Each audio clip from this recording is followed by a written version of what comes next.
everybody, and welcome to the newest indoor adventure in the Four Keeps, Abyss, Part 9. It has been a while since we played. I had a beard that grew, and then I shaved it, and this is where we're at. Today is February 13th, 2023, and you are loved. That is a very important thing that we like to remind each and every single one of our viewers and listeners at the beginning of each and every single one of these games. If this is your first time joining us, you can go to youtube.com/indooradventures to check up on all of the VODs of each of the games that we have played up until this point, or you can go towards where Anywhere audiocasts are being made available for free. You can find us there under the same moniker.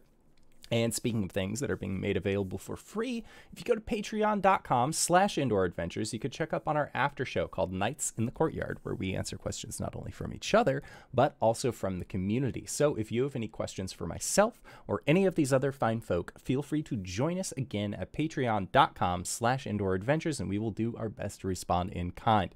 Now, you're probably thinking to yourself, where can I go to ask these questions? Well, guess what? If you check out the Twitch chat to the side or the description of this video or audiocast down below, you can find the link to our Discord where you can hang out with the cast and, dare I say it, crew. I am the crew. Over at the Discord. It's a fun, fancy time, but let's say you already support us on Patreon, you already support us on YouTube and Twitch and all of those other wonderful places, and you're trying to think to yourself, where can I go to help support this fantastic show even more? Well, guess what, Acorns? I got your back. Quite literally, in fact, because if you go to indooradventure.redbubble.com, we got t-shirts, we got posters, we got mugs, we got crop tops, throw pillows, shower curtains, aprons, clocks, and we also have face masks with the symbol of Tiamat upon them, designed by our very own Cyberwolf1201, where all of the proceeds from all of our merch is currently going to help support Doctors Without Borders. Because it's really, it's a good thing to donate to right now for us U.S. citizens, so check it. Because it also might be changing to just the EPA in the foreseeable future. We're having a good time here, but I always have a good time whenever my friends are on this show. Hey, RJ, who are you playing today?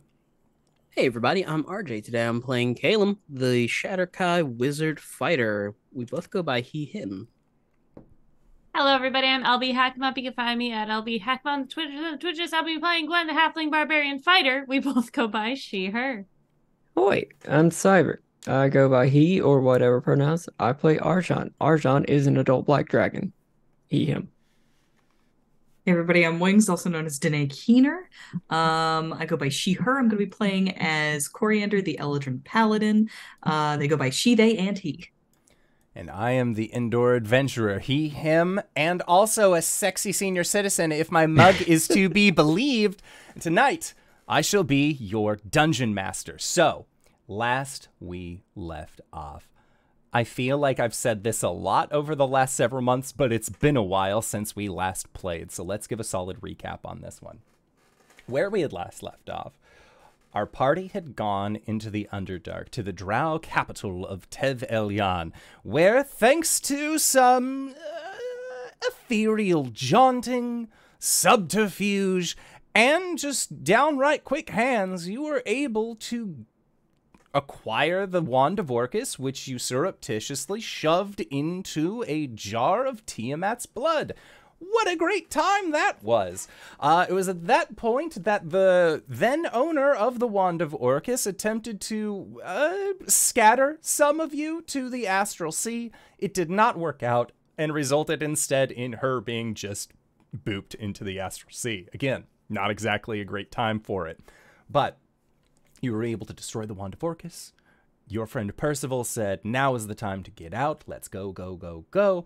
So you did just that thing. And with your group and Oliviette holding hands, you got the hell out of Tev Elyon and returned to Shroudport, a city that once has had, well, I say once, had problems. Like, Shroudport has not been the target of multiple beginning of world ending situations, but it's doing better now. It's all right. It had a little bit of a nap, and you all went to the Zesty Anchor to try and just cool out a little bit, rekindle rekindle your understanding of where you needed to be, what the plan was moving forward. And the group's general consensus was that you needed a place to try and figure out, or you needed to figure out what exactly you were going to do about the, how you say, Orcus problem. Arjhan and Caelum decided that they were going to go into the Astral Sea to talk to Rasa, the adult red dragon.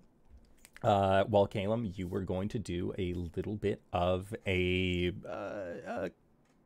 what's the thing that elves do? I forget the name. Meditate. Trance? Meditate. Elf off? That's the word. Oh, it's elfing off when it's two of you. If it's just one, it doesn't really count. Cori, you also decided that you were going to get a little bit more insight as to what to do given the situation by speaking with the Raven Queen. And Gwen, you decided that you were going to get into contact with your god and ask Talos if maybe, just maybe this once, he could provide some insight for you as to what you wanted to do. With the religion check gone poorly, Gwen, you discovered that there was a book, a particular black-bound leather book with a rather nice clicky pen that had been moved underneath a floorboard in your room. Now, the interesting part about this book is that you remembered it not being here. This was way away in the tribe. And when you saw this, you communicated with Chua, and Chua informed you that Phillip had left several days ago. 2 and 2 together. Not hard to make sense of it, especially after several attempted sendings, to which the only responses that you really got were apologies, which, if somebody is not guilty of something, leading with an apology is not a very strong play. Together, Gwen, you and Cori hopped into Gideon, where you transported to the tribe to try and track down Phillip. Phillip was nowhere to be found. So you decided it's time to hunt down your husband as he tries to make his way away, having maybe done a thing with regards to Tharisdan's Black Book. Gwen, you then attempted to contact the rest of the 4 keeps and were able to get through, alerting them that something was amiss, so to speak, and that you needed their assistance. With that being said, Caelum, you had come out of your trance, you looked over, and you had seen that Arjhan, in full black dragon majesty, was cuddling, who would have thought, with Rasa, the adult red dragon. You had taken out a glass orb, did a portrait real quick of that. It looks very cute. It's like when you see cats cuddling for the first time and you're like, oh my god, I don't want to move. I might like disturb them. But you see that like as Rasa goes to stretch, Arjhan, you start stretching a little bit as the magic begins to fade on the Draconic Majesty potion that you had drank from the Bloodstone Chalice, reverting back to regular Arjhan, at least in this moment. Unless there's any last minute things that you want to do as an adult-sized black dragon. Nope, it was a full hour, well, almost a full hour of just how to train somebody wanting to be a dragon. Okay. So yeah, Caelum, you have received word from a rather frustrated sounding Gwen that she needs help tracking down Phillip, which doesn't seem like it would be that hard of a thing to do. But again, that is something that has been requested of the group as a whole. Hey. Yep. Oh, okay. Hey, Arjhan, we've got to go. Gwen, sounds like Phillip's in trouble. Oh, shit. Gwen, what? She had to use a sending to get back to me, so don't expect too long of a response. Right, I'm using my Yeah. my thing. Gwen, what's going on with Phillip. Do you need us there? Do you need me to track him down? I've got Cybra hunting him. You can hear the wind in the phone.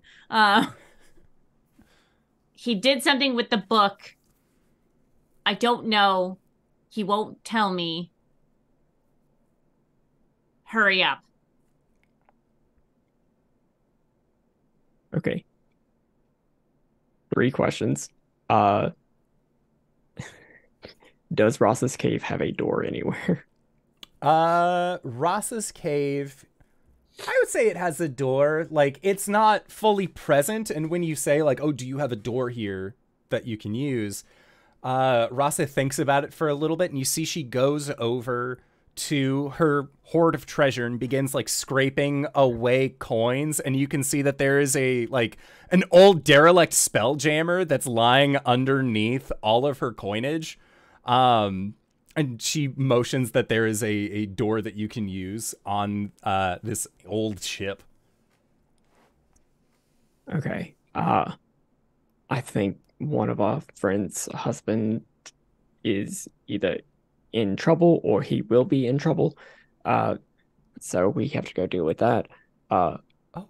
Would you like me to call you whenever we're going down to Avernus, or would you like to accompany us?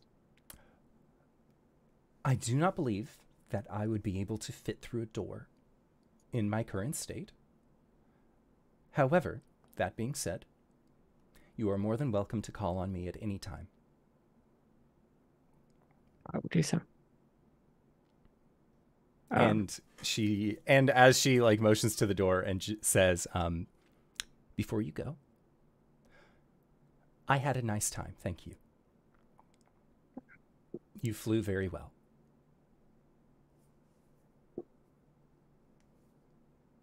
And then she will just sort of like sit and watch as you all make your way towards the spelljammery door. Caelum will let Arjhan get ahead first and just like head over to Rasa, motion down to her. She careens her Silver large head. door. Oh, thank you for this. And I look forward to your continued tutelage of our boy here. And he'll hold up the portrait to her. And you see her eyes go wide, and she just looks at it and puts it in her mouth. And you see that she like rests it under her tongue. And she says, and she manages to say, I will find a place to truly display this. Thank you. Treat our boy right.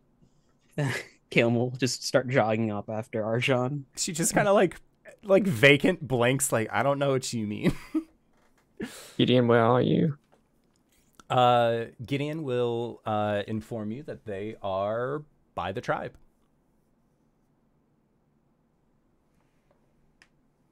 It's the last place that they had been dropped off.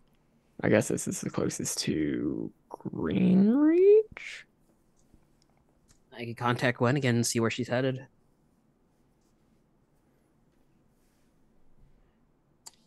Hey, Gwen, which direction are you going? We need to know so we don't get lost. North? Right? Yeah. North, northeast. North, northeast. Following the trail. They're heading north. Is that enough to go off of? Cori's in the house. Oh. Cori? She was with you, dog. She is on a flying mount. Oh, okay. I thought I left the book in the house with her. No, you left the book in Gideon, but Cori was like, I'm coming with you because then we got into the conversation about can we strap Cybra to the bottom of Cori's flying mount. Right. Yeah, Yep. Not to the bottom of it, to the saddle, to the side of it. I mean, we all I'll get back into this row. I can do this. Yeah. So yeah, Gwen, you are with Cori.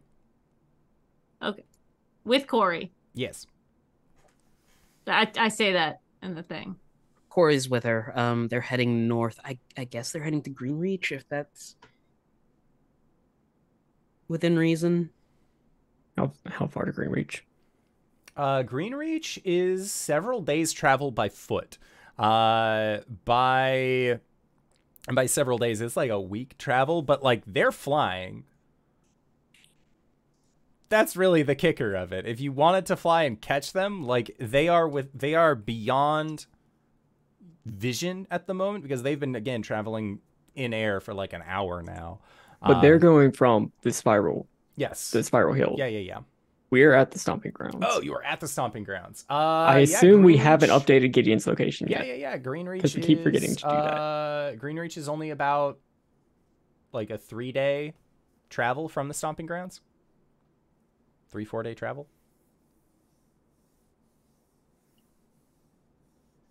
I guess we're off. Let me just double check something because I do have Phantom Steed. Phantom Steed's pretty fast. Yeah, that'll do some work for sure. Oh, I've got Phantom Steed. After every hour, I have to take 10 minutes to recast it, but we can catch up in no time. All right. Okay. Or no, bad. Knights in the Courtyard. Phantom Steed. Phantom Steed. Okay.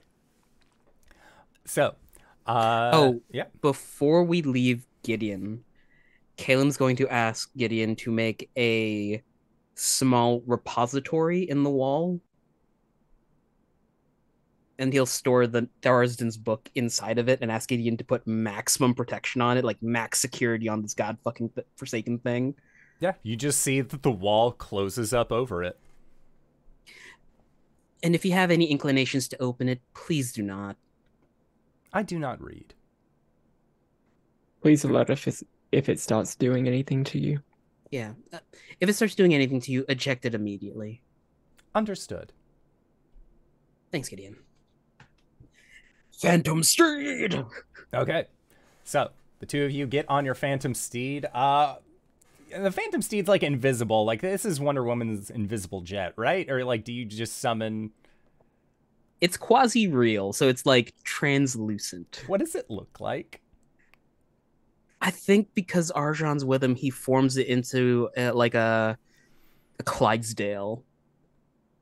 Okay. A Clydesdale, but with chin on him instead of hairs. Hell yeah. It's like a weird bug horse. I'm fucking here for it.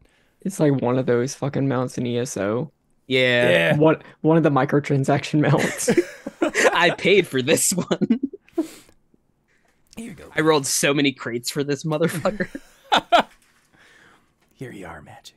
Helps me though. So, as you are, the two of you are able to haul ass with your Phantom Steed and begin making your way. Gwen, you and Cori have been tracking down the scent of Phillip, and as you are in the process of tracking him down, you see that the scent actually leads you to a river. And at the river, Cybra begins to kind of like sniff up and down. It looks like she's having a little bit difficult of a time trying to catch the scent at this body of rushing water. I would like for Gwen to make a perception check. And this will be with a +3. So just roll a d20, add 3. I'm gonna get out my new dice that light up. Let's go. And this will be an advantage because Cybra has a good sniffer. Oh, it's a natural 20! Womp, womp, womp, Yeah. womp. Light up the sky. Wow. Look Hey, at that. Hell yeah. Thanks, Krieg. Okay. Now, a river might cause most wolves and most tracking creatures some form of difficulty. But Cybra, she's not like other girls. And so... She's not like other bitches. I'm going to let you be the one to say that, not me. So Cybra is able to... you can see that she's having a difficult time tracking like via scent for the moment. But you see that she goes down the river maybe a good 500 feet. And you can see that there are like track marks that are like drag marks that are coming from the river. And you can see that they're like a set of like older, like of older, still slightly damp footprints that are like going backwards where these two sets of pole marks are coming from. And looking at it, Gwen, you've been around farm creatures before. You know what it's like to pull a goat when a goat does not want to go in the direction that you want it to go in. And it looks like Phillip had locked his leggies when trying to be dragged out of the river. It seems that this later then gets corrected. But Cybra is able to get a good understanding, is able to pick up the scent again. And the two of you, well, three of you, are off following that there sniffer. Gwen does the hand motion this way. Now, at these tracks, I would like for you to make a survival check. Okie dokie. Or if Cori has a decent survival. I have a decent survival. I just never get to do it. 18. 18. So with an 18, these tracks are relatively fresh. Oh. Phillip left several days ago. This is true. Uh-huh. He is not on a flying mount. Like, these aren't from... You're guessing that these track marks, that the like how dry they are, the direction, everything like that, you are guessing that these markings are probably no more than like 8 hours, 10 hours old. So in terms of tracking down a human in the wilderness, he's close. Halfling. Yeah. Tracking down a man, halfling or no, you know that Phillip is close. You can almost smell him at this point. We're on it. So the hunt is on.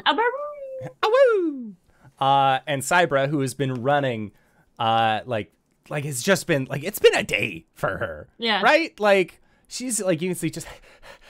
And like she like takes a stop at like while you're like Prince, she like comes over to help and like sniffs at it and is like got the track and then goes over to the river and is just like like standing like up to her chest in it and head in just yum yum yum yum yum yum. We'll take a breather. Okay. For just a second, for love of God. Okay. But yeah. So you take your breather and you begin to make your way in the direction of the prince. Make another survival check or this will be with advantage because Cybra is helping to maintain the trail. As the water did dampen the smell, but now there's wet goat, which is honestly a far more pungent smell than anything that would have been sniffed after previously. Yeah. It's a 22. A 22. Okay, so with a 22, you have a very good understanding of the direction that Phillip is in. You know roughly how far away that he is as well. And your group, your team, begins to make their way that direction. Now, you are getting to the outer reaches of Greenreach, these outer hills. And as Cybra is like hurriedly following this wet goat smell, as you crest over a hill, you can actually see farmland of Greenreach. And Cybra begins to make a dead rush towards what you can see to be a goat farmer. It looks like this goat herder who has a large collection of goats sees this wolf coming directly at and just, oh Lord, oh God, oh sicker girl, and like he like has a border collie that he like points the direction of this wolf that has like bounded over a hill and is feeling rather ballsy towards his goats. Gwen like just pops up. Hey yo, hold on. It's my mount. She's cool. Oh, Miss Stumpfoot, it's good to see you. Just squints at this person. Yeah, looking at it, it's like, I mean, you were a couple cups in at your wedding. You remember his face, maybe not his name. So let's figure out which halfling group this guy is from together. Here. Oh, hey, it's great to see you again. Sorry, I was just, I'm a little bit behind, but Phillip was coming through here, right? Phillip? Yeah. Oh, your lovely husband. Yes. Oh, not seen a Phillip come through here. I did have a rather ragged-looking man come through, who purposefully, it seemed, got entangled with my goats. Did he have a goat with him? Oh yeah, no, the traveler had a goat with him. He had like an eye patch and a big bushy beard, a wild tattoo along the side of his arm. How tall was he? No, he was halfling-sized, for sure. Oh. But I don't think he was Phillip. No way. He looked incredibly different and had a different vocal way of speaking about him. He sounded much more confident. No, I wouldn't say confident. It's more like he had like a lisp going on or something. Like part of his jaw was like fucked up. All right. How long ago did you see him? Oh, that happened, I want to say, 6 hours ago, 5 hours ago, something along those lines. All right. Did he say anything to you? He said, sorry about messing with your goat. And then, I couldn't really understand him, to be fair, but Right. he gave me, some coins, said, sorry for the trouble, and then he went off. He took his he'll goat, like though, show the coins Oh. that he got from Phillip, and he says, I don't really know why he gave me this one, to be fair. And he holds up what looks like to be a electrum piece that has like a chain attached to it. Phillip's Do you mind if I... A silver piece that has a chain on it. You mind if I see that real quick? Oh, I mean, sure. Hold it up. Yeah, Okay. Gwen, you definitely recognize what that is. That is a Tyrant Security. This isn't money. It's not money. Well, that's money. This isn't money. Well, I know this is money. Why is that not money? That's a silver piece, isn't it? Well, it is made of silver, but it has this. Its chains. People aren't going to accept this. It's got the chain disrupting it, and you know what? I could just replace it here. This has been the best day that a Farfield has ever had, I tell you. Gwen's like, "Fuck you." Okay. By the way, do you remember Cori? Cori, introduce yourself. Hello. I'm You're Cori. one of the folk that did the whole when the witches were here, and you got rid of them, right? Oh yes, that was me. Lovely to meet you. And he like takes one of your hands in both of yours and is just shaking it wildly. I'm sorry about yelling at your pet. There, it's just when we see a wolf Yeah. out here, No. it's sort of like Very God, brave of you. Right. Yeah. Any other things you can tell me about stuff? Otherwise, we gotta get going.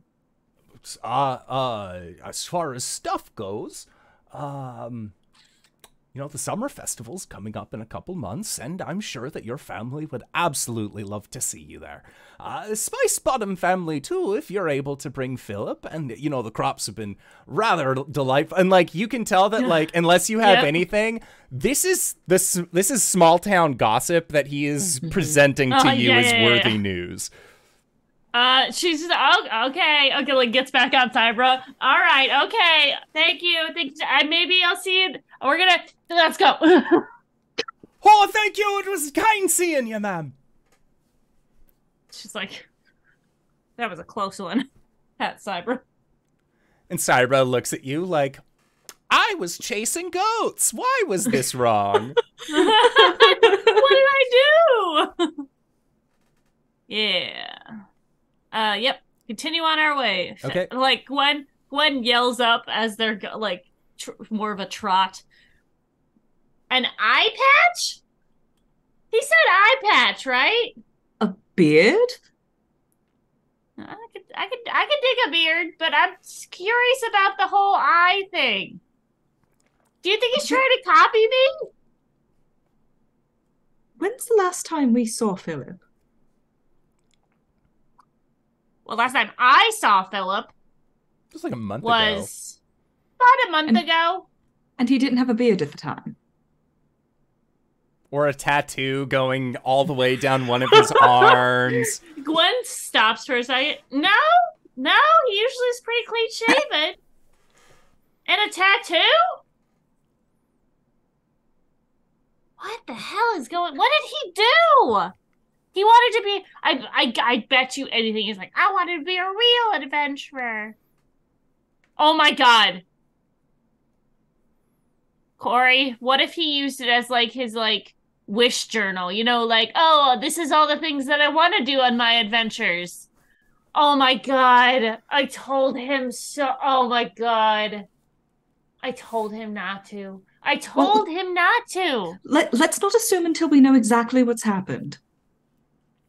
Wait, do I have any new memories? Hold on. How do I know if they're new? What are you talking about? Well, if he rewrote his past. You can rewrite your past?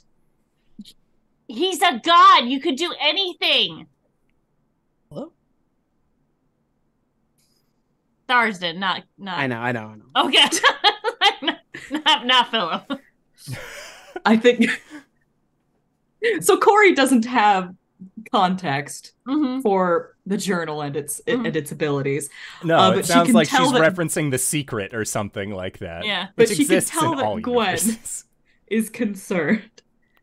So she doubles down and says, listen, we won't know what has happened until we find him and we ask him, all right? Okay. I'm gonna kill him. I'm actually gonna do... You know what? You should take my axe. No, don't take my axe. All of the voices in my head go, no! Except one.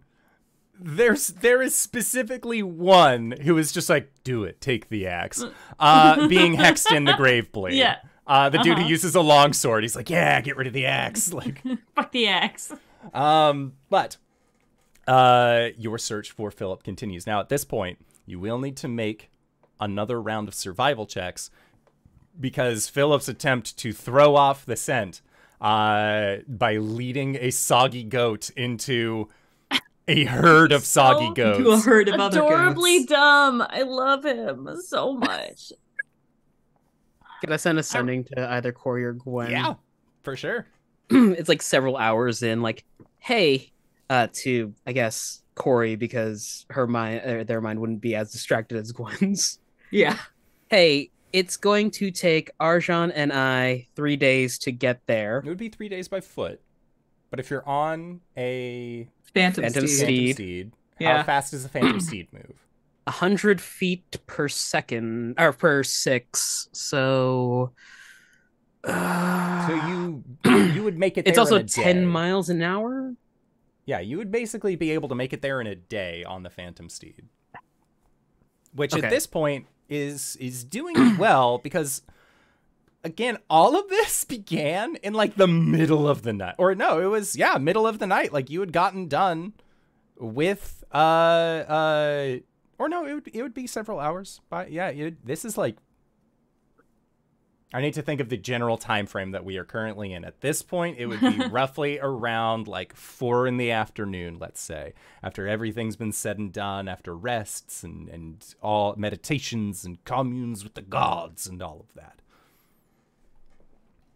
Okay, so it's basically, hey, Arjhan and I are going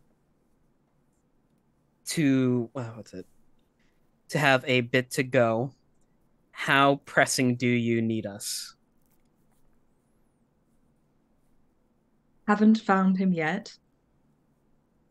Don't know exactly what we're going to find.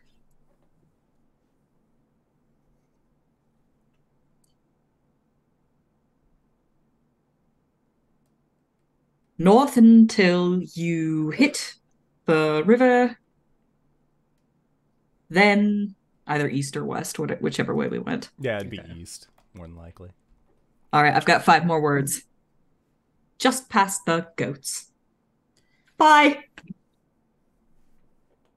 After an hour of riding, Caelum's going to ask Arjhan to take over controlling the Phantom Steed. Okay. All right. So Philip's still missing. They've passed some goats. I'm going to need to keep time in my head, so can you focus on driving? Sure. What do I do whenever the spell ends? I'll tell you when. Just slow it down, and we'll be able to get off. Okay. So here is my Grandmaster plan.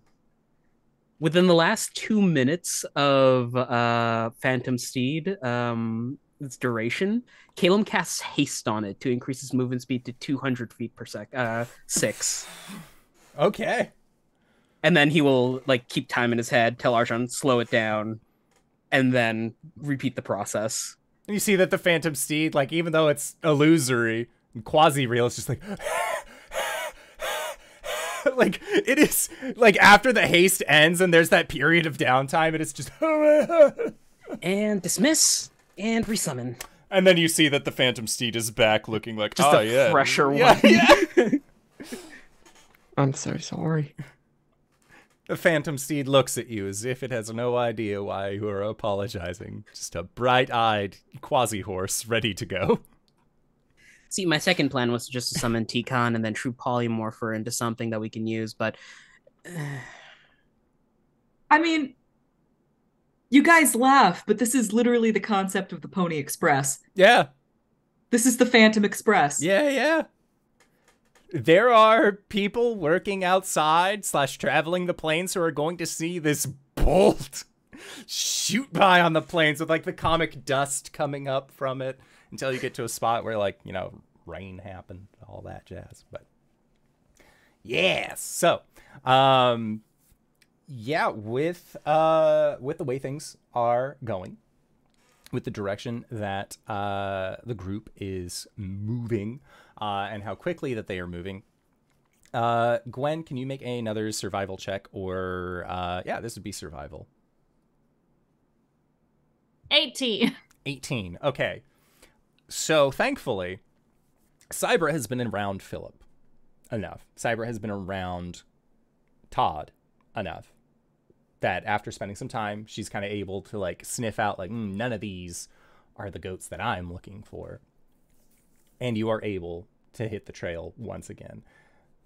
At this point, it is getting to be roughly nightfall as you have continued making your way in the direction of where Phillip is going. And you can see off in the distance just a smoke cloud that seems like a large dust cloud that seems to just like go, and then it stops and drifts for a little bit. And then it starts up again and goes and then drifts for a little bit. And as you are like looking in that direction, you eventually see Arjhan on the reins and Caelum with his eyes closed, like focusing on this weird quasi horse as they are just going at like a ridiculous speed, to be frank. Cori's gonna wave them down. Ludicrous speed. Oh my god, they've gone plaid. Indoor, if it's cool with you, I'm gonna mark 2 4th level spells and 2 5th level spells. You mark you. You do you. Okay. I hit a button on the Zoom. Please don't do that. Go away, Zoom. Okay. Yeah, Gwen sees them. It's like, what the fuck? And then just continues on. She doesn't really say anything. Mm-hmm. But night is beginning to fall, and your group has reconvened. There is still no direct sign of Phillip. Cori's gonna catch them up on everything that they've missed. Give me his coin. Gwen hands it back. I can't do anything with it. I just want it back if he's not gonna fucking wear it. This is basically his resignation. I was gonna say 2 weeks, but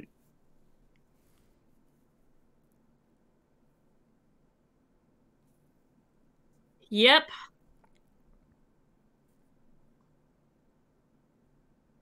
As we're going, anybody gonna scold me? Now's the time. Scold What? you for what? I don't know. You always scold me for something. did you do anything? I didn't do shit. Typically, it's the other way around. You're the one scolding us. Not recently. Oh, you should have gotten rid of the book. We're messing with so much right now. This might as well happen. There are consequences, Gwen, and this is it. Yeah. We're dealing with the consequences. That's Okay. I think we don't know what we're dealing with yet. Yeah, Jesus. There's certainly a possibility that he's been manipulated. And I hope everyone is mindful of that. Yeah. Oh, yeah. What can we do about that? I mean, I can get rid of a curse if he's cursed. I could sequester him in a demi-plane for a while. I can end any spell that he wants me to.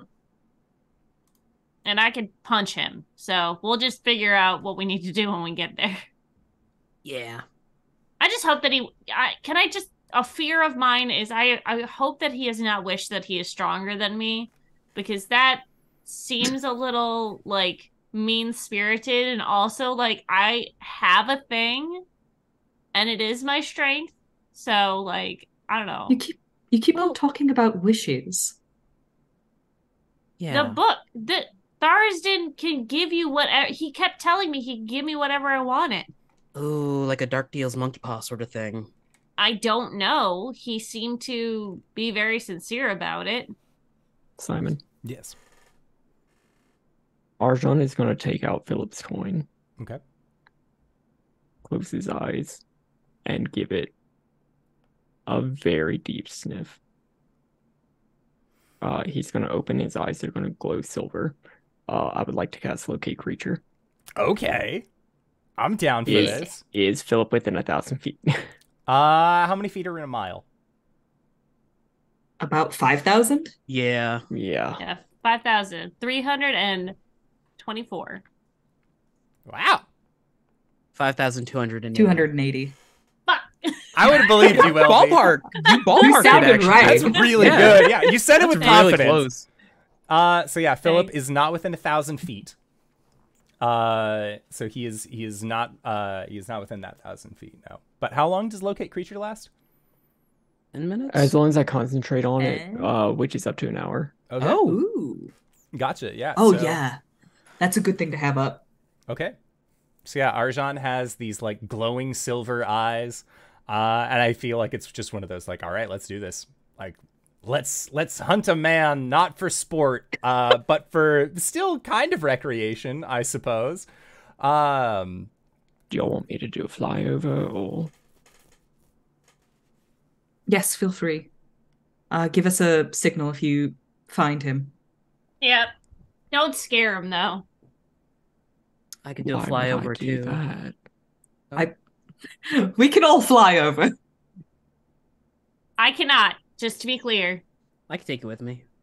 I'm good. Just Arjhan, go You ahead. can see that like as you're all like, we could do flyovers, we could do all this. Cybra is just like BB. Actually, maybe she should get a break. Uppies, please. Caelum will lift the dog. Lift the dire wolf. Sure. what's your strength score? Yeah, jeez. 15. As a person who lifts dogs on the daily. Y'all forget Caelum's a buff wizard. Yeah, he's yoked. Yeah, no, We he just got re- strong. No. He ripped a man's rib cage in half. Well, he was yoked. He's just always been kind of clumsy, and that's the thing that we always associate. We're just like, oh, well, he's clumsy. He can't lift things. He's like, no, I can. I just forget my footing sometimes. Okay, so thankfully, Caelum, you are able to carry Cybra, and Cybra is just like, I mean, big dogs thinking that they are puppy. Like, Cybra is so used to all of you guys, like, being around when she was just a young pup, and then the time dilation that happened in the Holiday Nexus where she became a real wolf, so that way we didn't have to play out the time of a puppy in a danger zone. But Good times. Yeah, you are able to begin the flyover phase. So with that in mind, you are able to follow the trail that was established by Cybra. Arjhan, once you are high enough into the air and you begin to do the fly around, and everyone is participating in the fly around, correct? The flyby? Or is it just Arjhan for right now? Well, I'm up in the air. I guess Arjhan's going ahead to do a scout, and then the rest of us are. I mean, I feel like we can really overthink this. For instance, I also have locate creature, so I Arjhan and Cori could go off in like a formation. A vector, yeah, and triangulate his position whilst Caelum and Gwen try to get eyes on him. Mm-hmm. Okay. So, does that sound good? Should we do that? Yeah. I'll do it. Locate creature, baby. Give me that Todd. So everyone will be moving. Yes. We're gonna have the con meetup problem, but that's fine. Well, if we just throw a duck, a goose. If Caelum and Gwen decide to just move in a singular path, it'll be a lot easier to find them. Yep. For sure. Okay. And if you don't want to suspend your disbelief, I do have Tensor's floating disc, so Cyber could potentially. Oh, that'd be really cute, though. She did her little circle and then slept, and then you had Tensors following you with her. As a ritual. Oh, sure. You could carry her on a disc, but I can't put her on my saddle. This is fine. Go on. I don't actually care. Magic. That's the argument that tears this party apart. Yeah. There is no season 2 because we can carry a wolf on a saddle. Okay, so we're doing the vector. We are Cori looking for Todd, Arjhan looking for Phillip, Caelum and Gwen with Cybra, kind of going in the direction that y'all generally were in. Mm-hmm. Okay. I'm using wife sense. Awesome. I don't know if that's an actual thing or not, but I'm going to assume. Who knows? Who knows? My husband is up to something. Where the fuck is he? Yeah, it's like how dads know the minute you adjust the thermometer. Like there's something inherent about it that they key into. Mm-hmm. Okay, so with that, I would say Cori, Arjhan, I would like for both of you to make just a flat D20 roll. Or actually, fuck it. A D100. Let's have some fun with it. Just a flat D100 roll to see if either of you are going to encounter a Phillip or a Todd. 78. 2. A 2. Okay, so Cori, you're like, I'll go the way that we came. And double back. He did this shenanery with the goats and the river. And walk back in his own footprints. Yeah, who knows? He's crafty, this Phillip. This potentially alt-universe Phillip. Who knows what we're dealing with here? Arjhan, as you reach a high enough point, you can actually see that far enough away, there looks like there is a caravan that is kind of circled around, and they're maybe a couple miles off. But you see that there is a point of light off in the distance. And as you get within, sailing through this blackest night as this black-colored draconian melding into the night sky, you are able to get within that 1,000 feet, and you actually start getting, the pinging sensation that Phillip is at this small caravan roundabout. And make a perception check.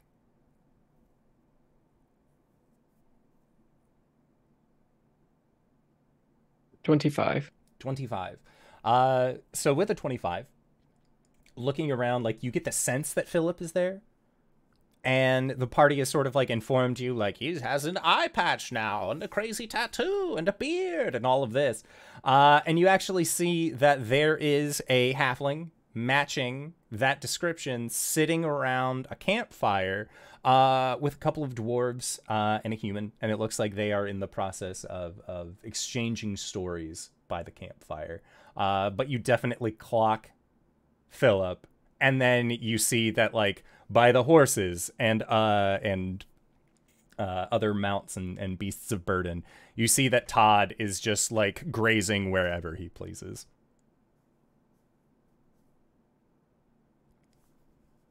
What direction are all of them facing? They are all facing each other. They have a little circle, but none of them are looking up, if that helps. Okay. I would like... I have Sacred Flame. I have a crossbow. I would like to do a subtle little signal flare. Okay. Yeah. That is an oxymoron, but I would like to try it. Yeah. Make a stealth check.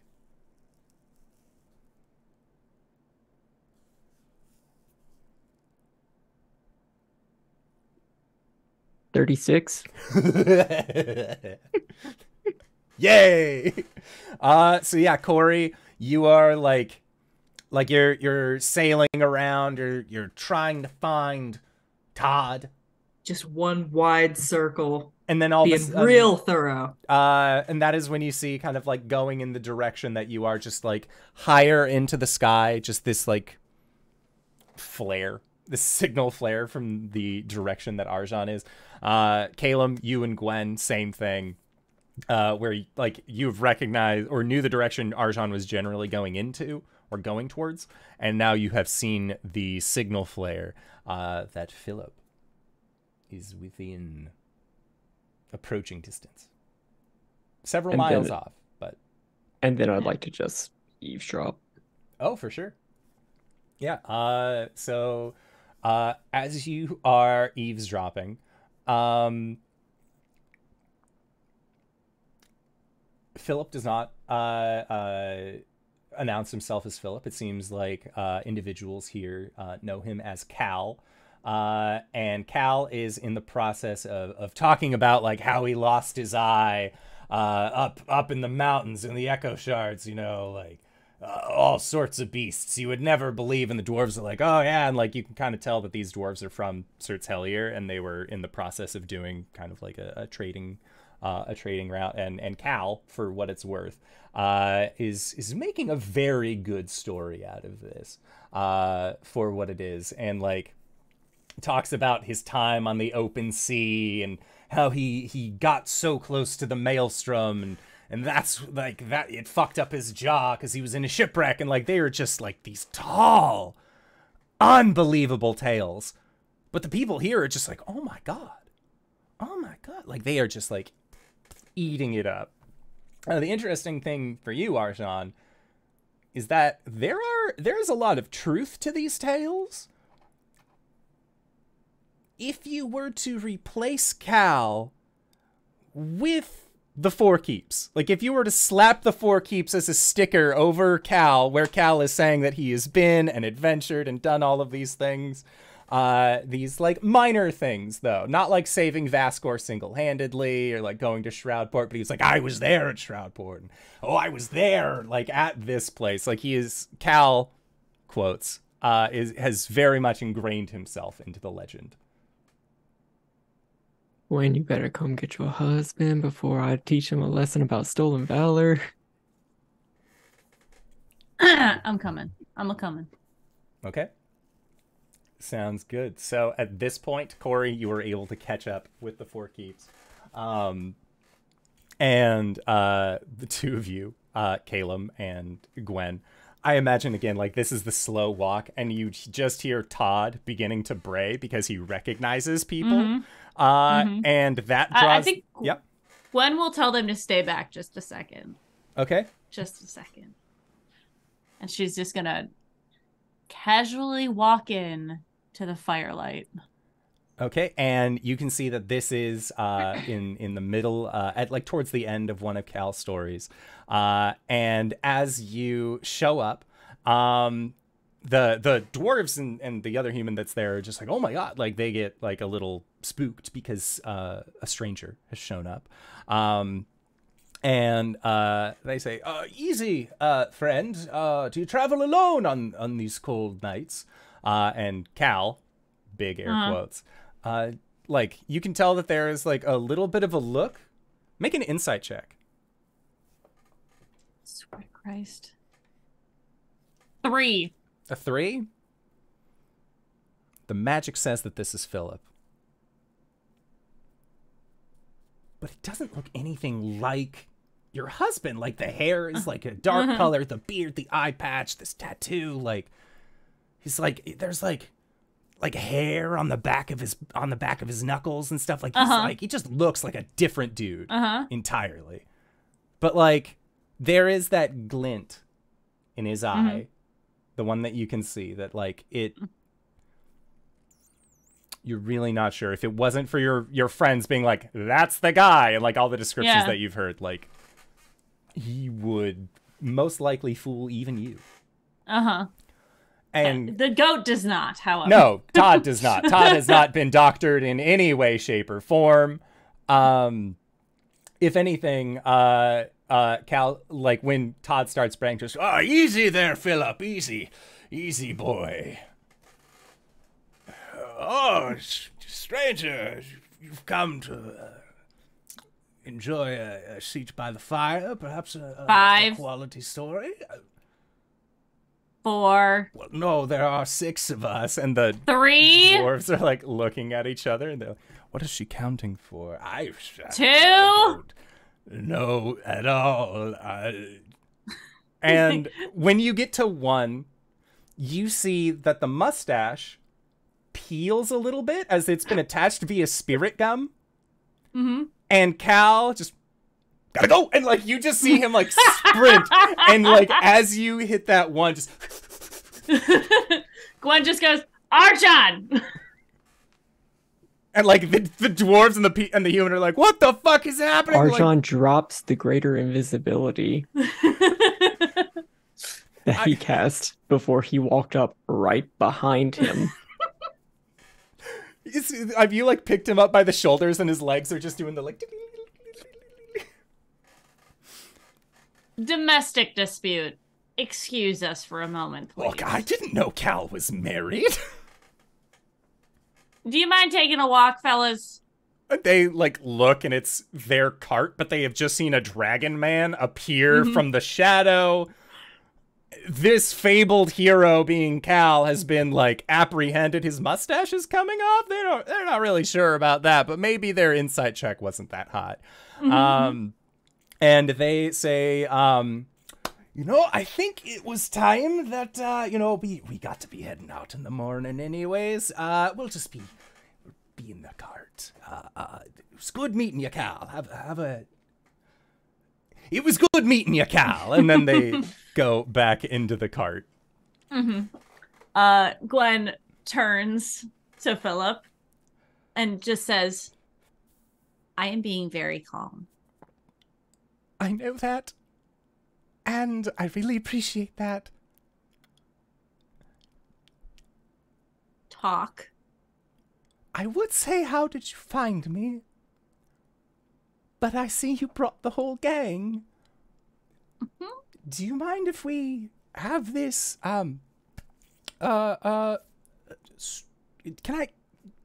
wash up a little bit? Do you mind? It's very itchy. It's very hot. Right Go behind. on, I'm just here for Todd. Cori's gonna like pick past them and go sit next to Todd. And you see that Todd being called Todd and not Phillip is like, oh, thank God, yes. Like, There's like an eerie glow behind Phillip as like the door frame to the curious cabin appears. we can talk. Thanks. Yeah. We can talk. Yep. In the house. Yes, ma'am. And he will just very like boop, boop, boop, boop. And like you see like one of the dwarves like pokes their head out as they see this fabled hero Cal like head down, like tail between legs, walking into this magic door and just Caelum's just like gonna mouth in Dwarvish speaks to the rest. He's fucked. Can Caelum like catch that guy's eye and mouth in Dwarven his wife? That guy's also going to see an elf walk by with a goat under her arm. Yeah, no, they like not their goat, not their problem, you know? But yeah, you escort Todd and Phillip into Caelum's curious cabin. Gwen is going to sit down inside, let Phillip do what he needs to do, but she is eyes on him the whole time. And he, like, I'm assuming that the two of you are, like, in your room, not in, like, a general area. And you see that he, like, is, like, he's a mass of spirit gum and false hair, and he, like, takes the eye patch off, and, like, is rinsing his hair to get all of the black out, and you can see that it is, like, that sandy blonde that has been mussed up. But despite everything that he's removing from himself, that he's clearing off, the one thing that is not coming off is this black tattoo that looks like it starts towards his elbow, that seems to spiral down his bicep onto his forearm and then ends at his hand. Does it look like from my tribe tattooing? No. Okay. This does not look, it does not look like a tattoo that is made of inkwork, we shall say. Does it look like my tattoo that is magic? A little bit, yeah. Okay. Not the same style, but same idea. Okay. Yes. Gwen sits and waits for him to start talking. I know that you are going to be mad at me. I realize that the way that all of this played out was not my strongest moments. And I do know that the next set of words are going to seem like it's a little bit of a pleading setup, but I did this because I love you, and I know how that sounds. I do. And you see, like, his shoulders slump. You have been gone for several weeks. I was putting things away, and I found the you know what it is. And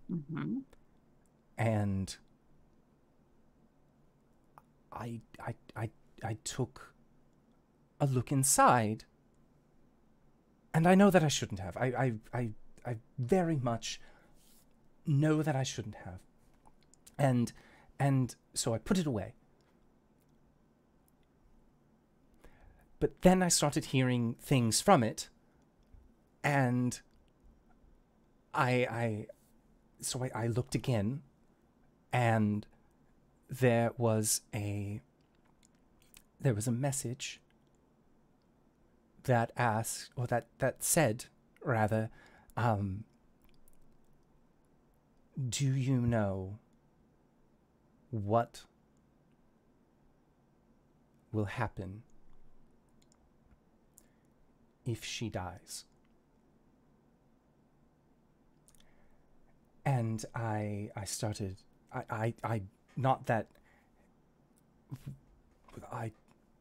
that you were in danger from that, but I'm offered my services for a brief time in exchange to offer you a means of protection. I know that you're going to fight Orcus. I know that you are going up against the Kingdom of Nothing, and I am so tired of just being a stay-at-home husband. I'm so tired of doing nothing. And I thought that if I did this, that I could maybe finally feel useful to you. And I know that that's not I know that I should have talked about it, but it's very difficult to talk about something when it's, hey, I opened this thing, and now I'm in a contract with something dark and ancient and powerful, who is asking me to go to a rock formation, and then I would have been able to help you. Not that I don't think that you would have been successful in your endeavor, but you died on the moon. And that wasn't even, that was just, what I'm trying to say is that I understand that my actions do not excuse the behavior that I have done, that the intent does not excuse the action. But you can see why, in a moment of weakness, I agreed. And from that moment of weakness, it spawned a world of terror. But I was willing to put that aside because I wanted to help.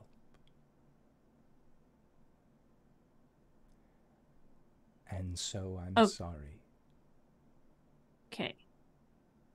That is my piece. You can hit me and break my arms and legs and fingers, or throw me into the sea if you want. I think you could probably... I mean, I'm rather light, and the sea, even though it is far away, you're very strong. Another reason why I ran very quickly away. Yeah, okay. I understand. I understand.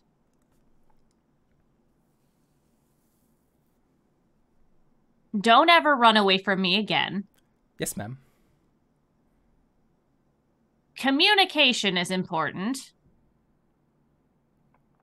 I was trying to get it done without you knowing about it, so that way you wouldn't be mad at me.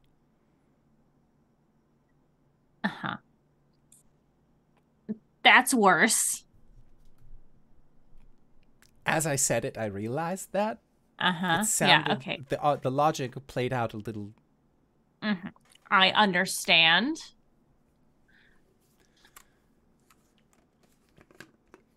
Counting to 5. Okay. What exactly did you write in the book? What I wrote is that... Well, I spoke to them for Tharsden. I spoke to Tharsden in a candid way. You know? Mm-hmm. If you're thinking I made like a wish book out of it, I want to let you know that that is not the case. Okay. I'm looking for... I understand the secret is very big in Greenreach. I need straight facts from you because it's very important to know which exactly you wrote in the book. What I wrote was that in the event that my wife, Guinevere, Stompfoot, leader of the Treadthunder clan, fell in battle against the forces of Caius or the forces of Orcus, that she would not die, but come back with a vengeance. Because I would want her to come home.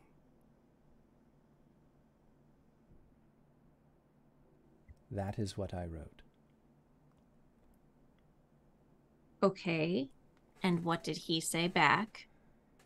He said that he could do that, but I had to do something for him. I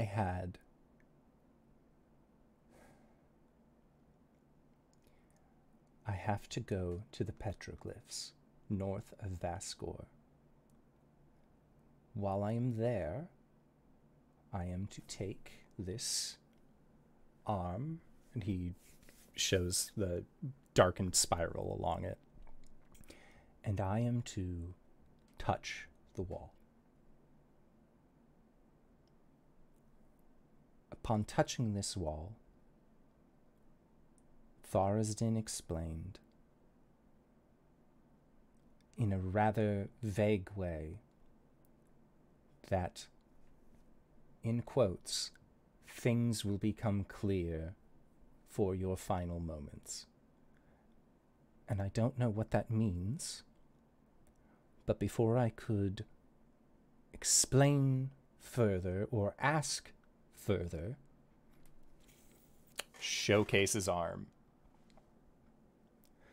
So I figured it was, if you are doing these things, and you are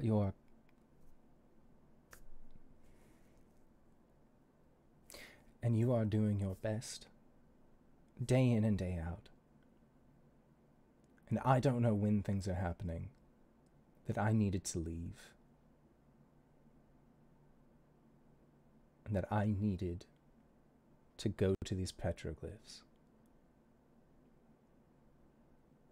Petroglyphs, not petro. That'd be like an oil thing.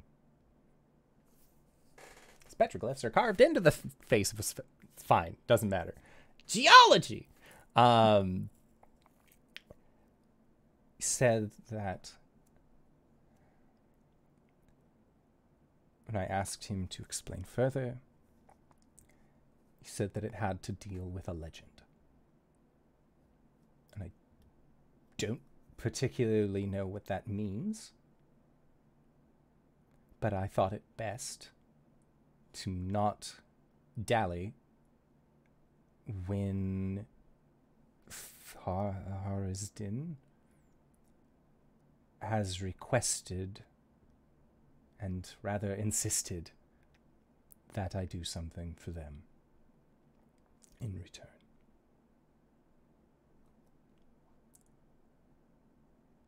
Okay. We will deal with this. We will deal with this. I understand. I get it. I absolutely get it. Okay? I'm not... I am mad that you did it, but I understand. I have to ask I you, am...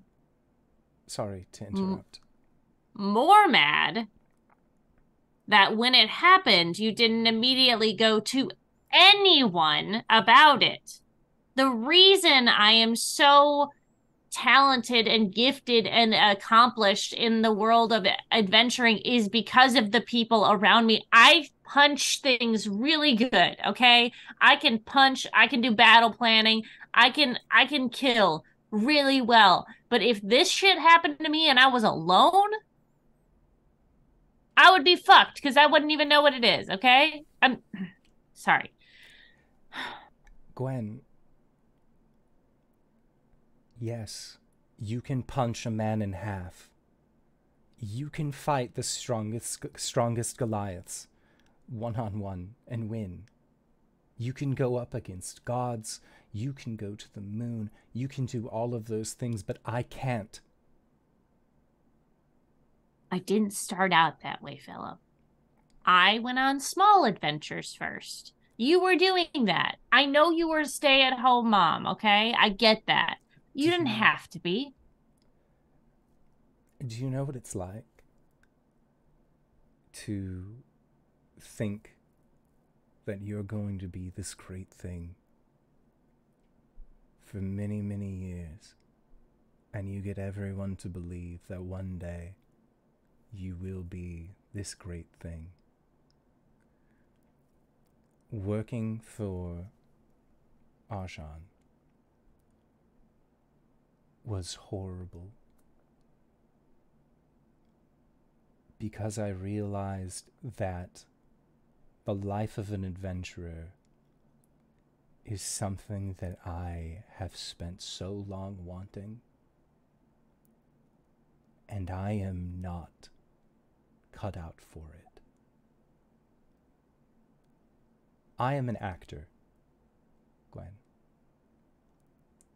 I am able to look individuals that I barely know dead in the eye and tell them grandiose tales of adventures I will never go on. But I wanted this one time to have an adventure that wasn't rescuing cats from a tree or finding two teens missing in the woods that had decided to run away and elope. I wanted to matter. I wanted to be something that wasn't just a story anymore.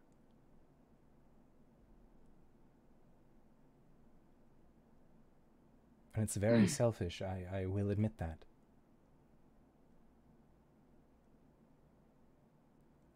But I think it's something that our life experience offers us different views on. And I know that you believe in me. And that's why it hurts so much to know that I couldn't do it. But not for a lack of trying.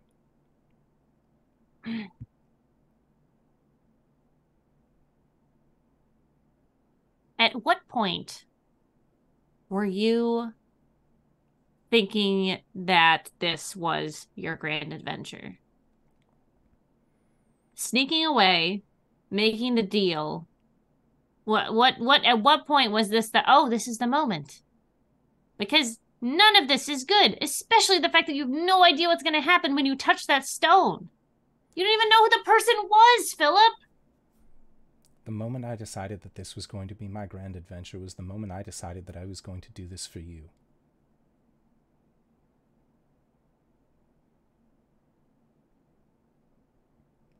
But I know you didn't ask me to. You've never asked me to do anything.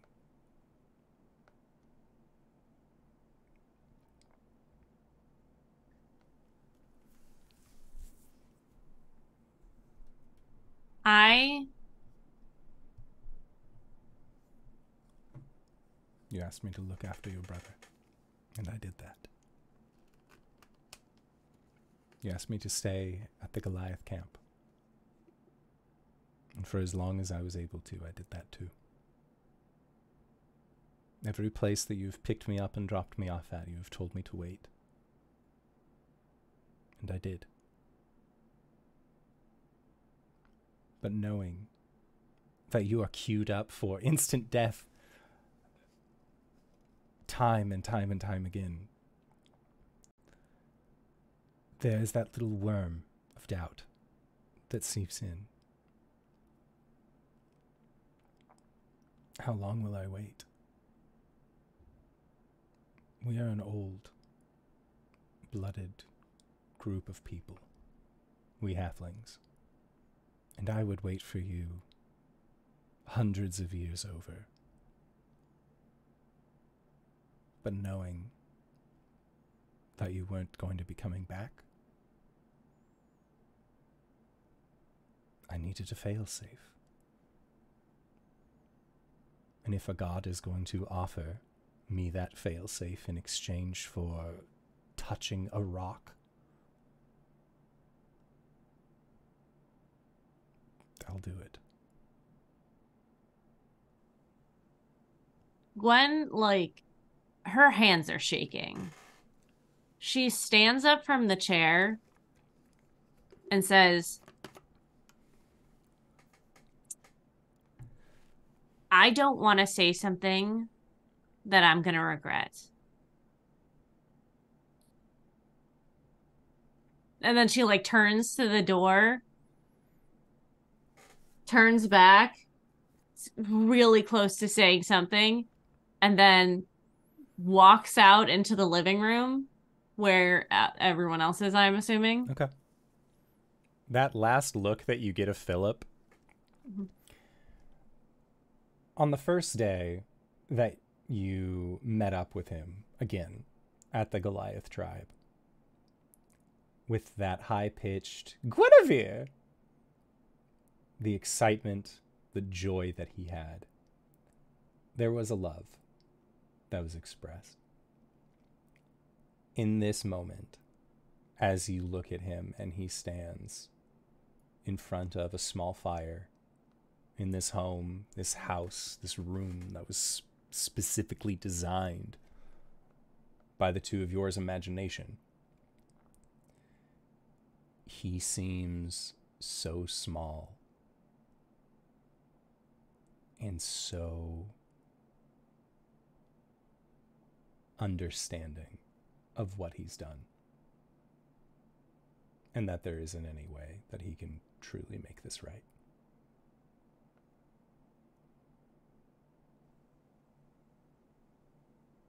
When Jen closes the door to normal clack, very conscious of not making it too loud, and then walks out into the living room. Phillip has struck a deal with Tharsden that he is to touch, what was it? The petroglyphs of northern Vaskor. The petroglyphs of northern Vaskor. Petroglyphs of Vaskor. Whatever. Pod said as much. Oh.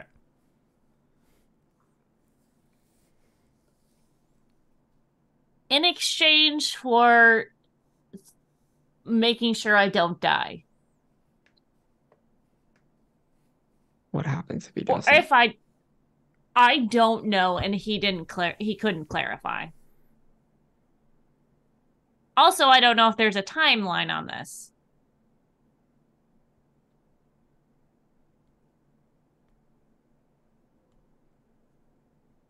Can I roll Arcana to see what I know about the petroglyphs? For sure. Roll an Arcana. 28. 28? Yeah. From your understanding, from your knowledge. And it's helpful because, as you are actually aware, there was an individual who was researching those petroglyphs that you were aware of. His name is Hotarai, and he's currently hanging out with a young pseudo-deity named Laurel. What you would know of the cliffs, of these petroglyphs, is that they tell a story, but no one has been able to truly decipher what the story means. There are things that are depicted that are in this, like, pseudo like proto nations kind of way, where it's not really art necessarily, but it is like you still had to carve it in, but it's not like an oil painting or anything like that. Some of it has been weathered away, and that kind of creates the most difficult part of trying to create a understanding and a narrative as to what the piece exemplifies. But one of the things that you see is that it looks like either It actually depicts what appears to be 3 large spheres in the sky itself. And then there are people, beasts, things that are all like underneath it. But even with a 28, having not inspected it yourself, having no means of being able to truly get a grasp on it, you know that it tells something.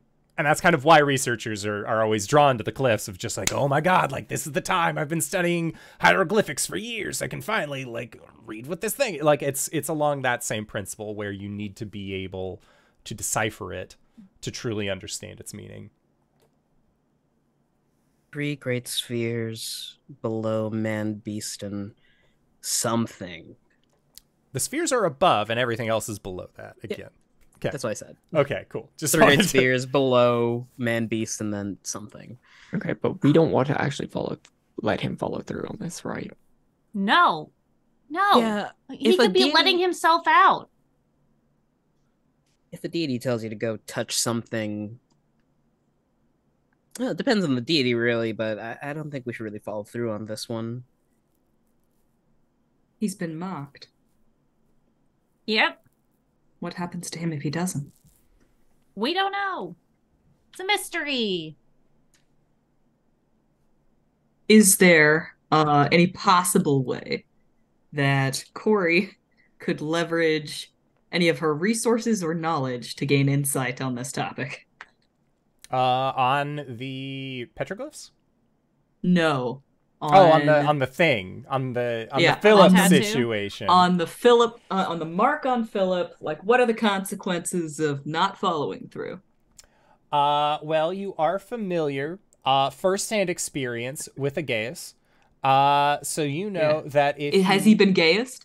You're assuming that that's I can probably do something close. about that.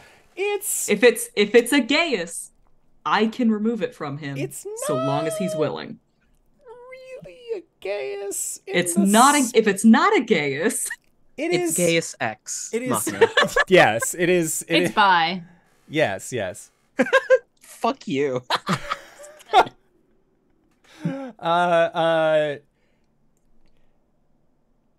It in a way. Again, this is it follows the same rules. It follows the same structure. Mm. So it's gonna hurt him if he doesn't. If he does not do this, there will be a negative repercussion that he has allowed himself to enter into a contract with. Mm-hmm. Is it gonna be? Do I know this? Do I know the specifics of that, or like? Make a religion check. Or advantage on that. Meanwhile, Arjhan pulls out Phillip's employment contract. 18? Because that is another contract with the deity. It's true. Gods. Okay. I don't think he wants to be employed by you anymore. I'm just, from what I gathered, you can go talk to him. You know what? You go talk to him. Go talk to him, please. No, Gwen, this is extremely important.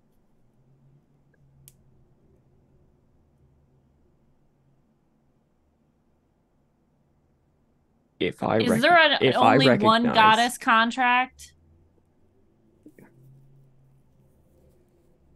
Maybe. If I recognize that he is in severe breach of contract,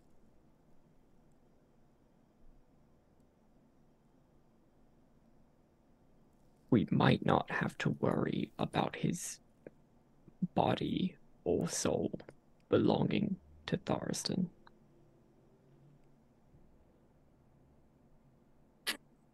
Oh, Jean, what does the contract say?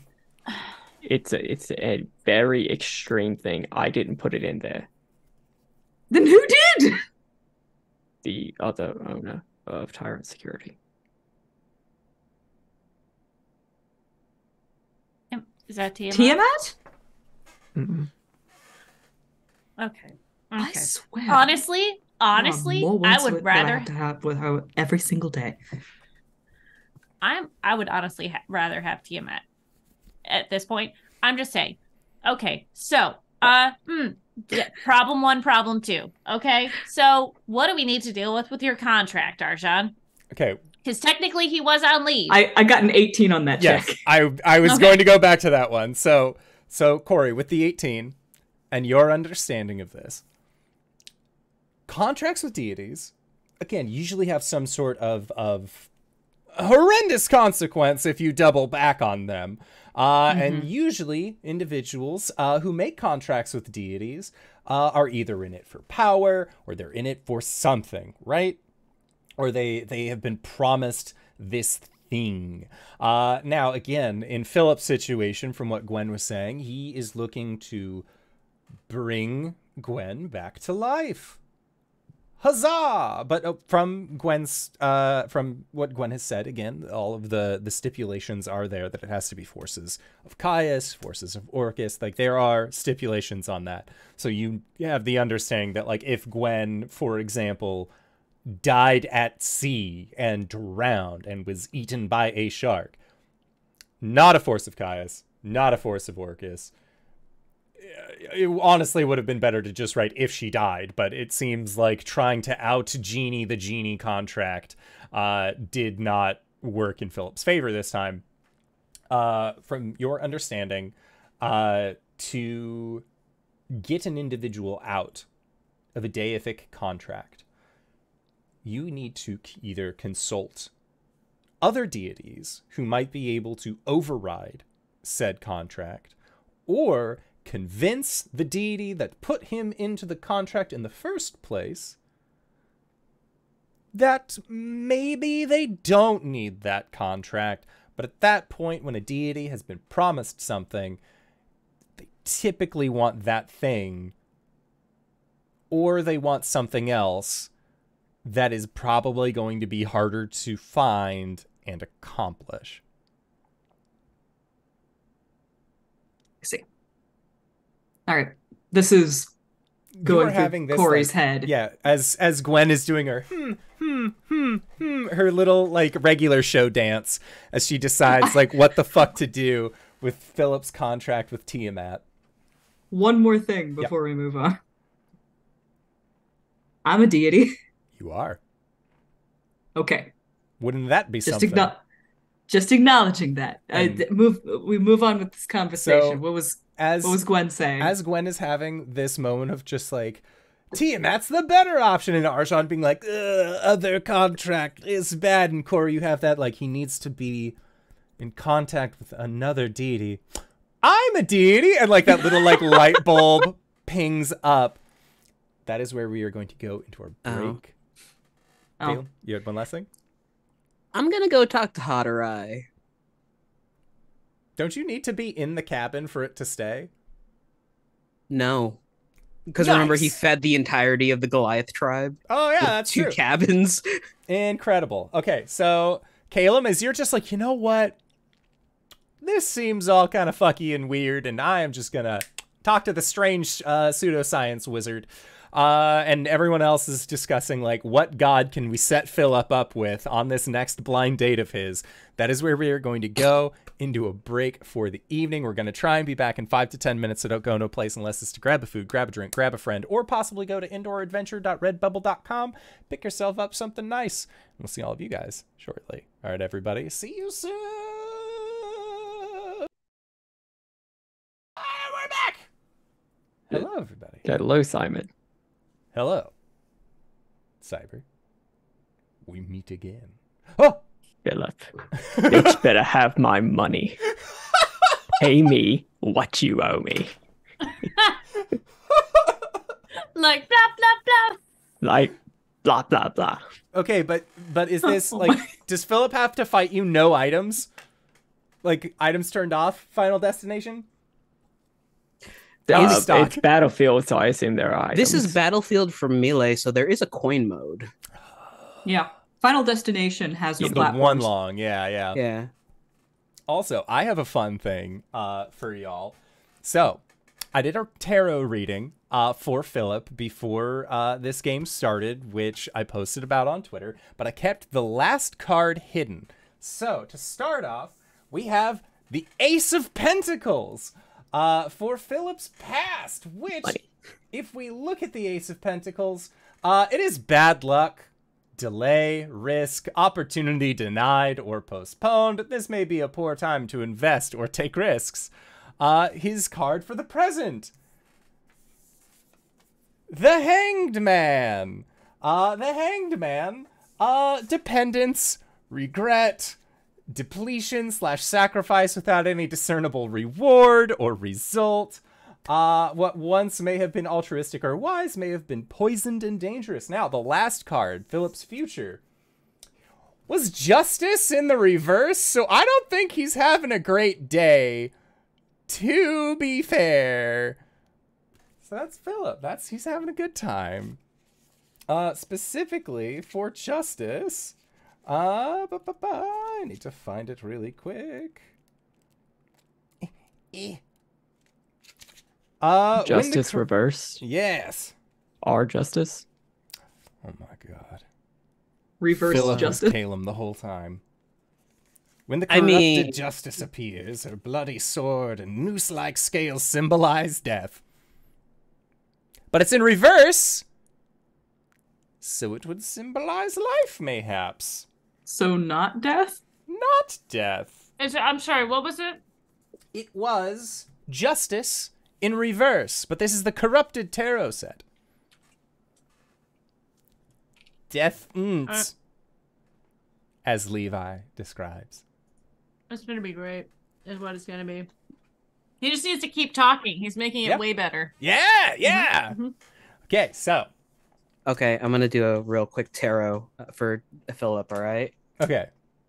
A red 1, reverse green, and draw 4. Oh, shit. Mm-hmm. Okay, so, Caelum, you have excused yourself. You are going to go and speak to Hadarai, Cori, Gwen, Arjhan. The three of you are all looking over the Tyrant security contract to figure out if indeed Phillip has breached a contract that he signed. You know, maybe you fucked him with the EULA. You can never really tell until you actually go over the end user licensing agreement. It's flexible. Ooh, flexi. Okay. All right. So the backstory on this, which I have not told my DM. No, I'm really excited for this. I love learning things about my world at the table. So whenever Tiamat got half control of Tyrant Security, there is a clause in there that is basically if you fuck around, you're going to find out, which is your employer can, if your employer determines that you are in a serious breach of contract, and those are in quotes,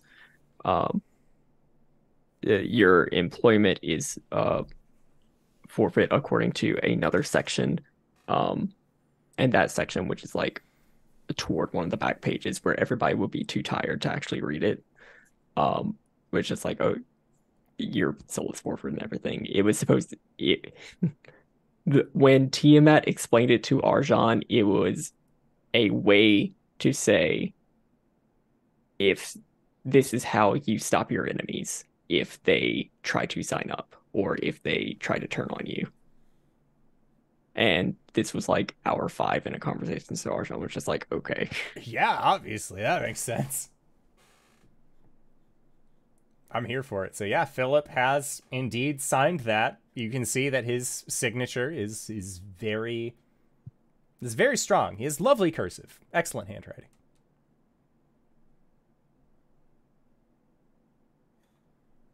Okay. So what's gonna happen? Is this contract voiding that contract? Is that contract voiding this contract?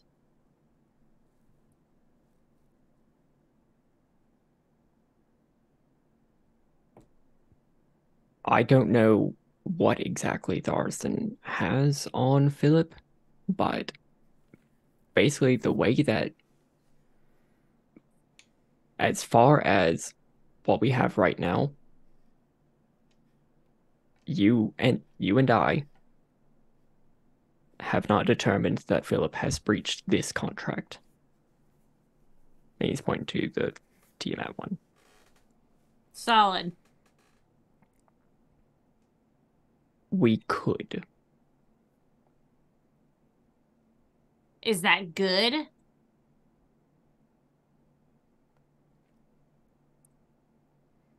Would you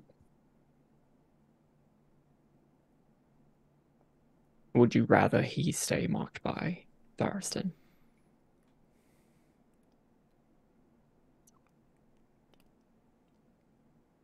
No. Okay. Would you like to weigh all of our options? Yeah. Let's get him out here, because I'm sure he should probably have a say in this. A little say. He should be around when we're talking about this. Phillip. You left him in a room by himself? Mm-hmm. Caelum Does he really think we're not going to be able to find him the second time? No, it's not that he's running away. It's that you shut him into a room. It's not like you can just call down, like, gently, like, hey, man, like, okay, it's your turn to join in. You could ask one of the unseen servants to grab him. To fetch him. Mm-hmm. Yeah. First off, Arjhan's opening the door. Okay. And you see that Phillip, he has, he is at a desk, and he is writing a letter. It's not in a journal. He's just writing something. And he sort of like puts his hands over it when you see him, and he'll like fold it up and he'll put it into the desk drawer. And when you are like, hey, like, you need to be in on this, you see that he will like kind of straighten up a little bit and then exit out of the room, and he looks very sheepish. Or just sit him down at the table in front of his contract and his coin. Okay, so this is the problem that we're faced with right now.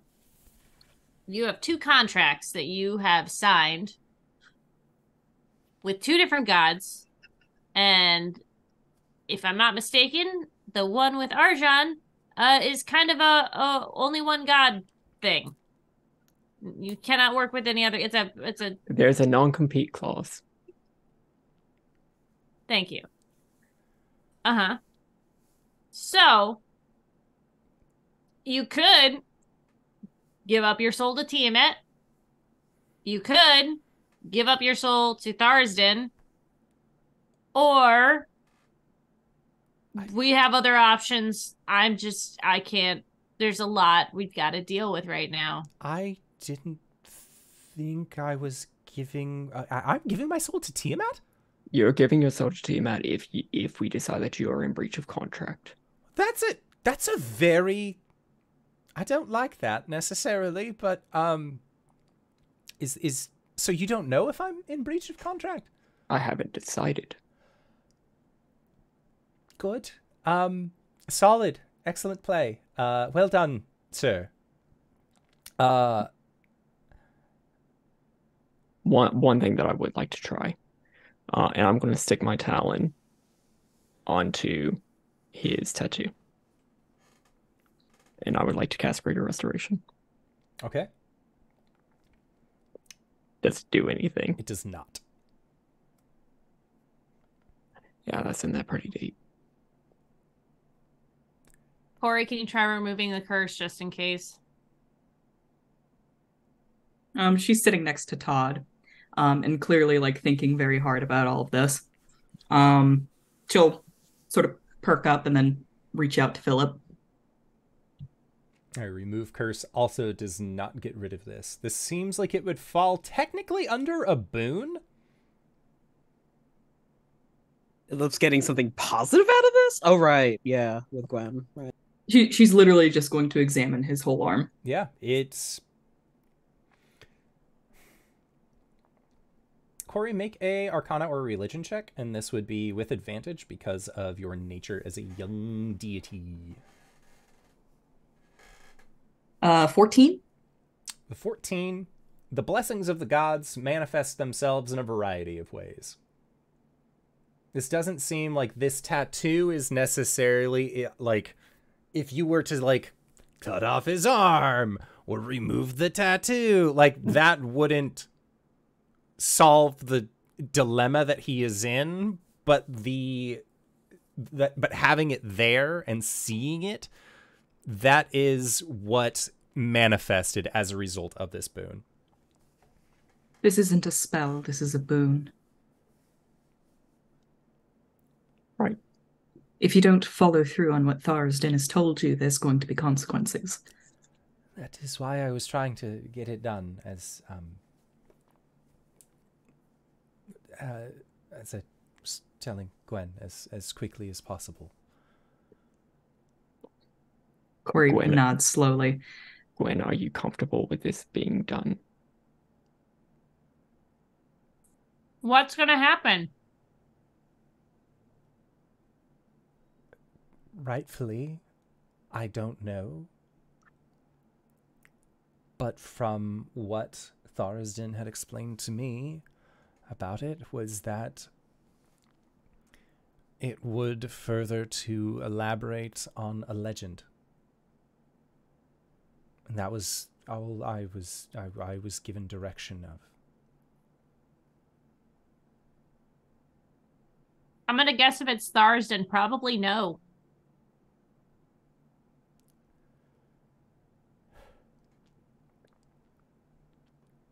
So as it stands now, we give you over to Tharsden or we give you over to Tiamat.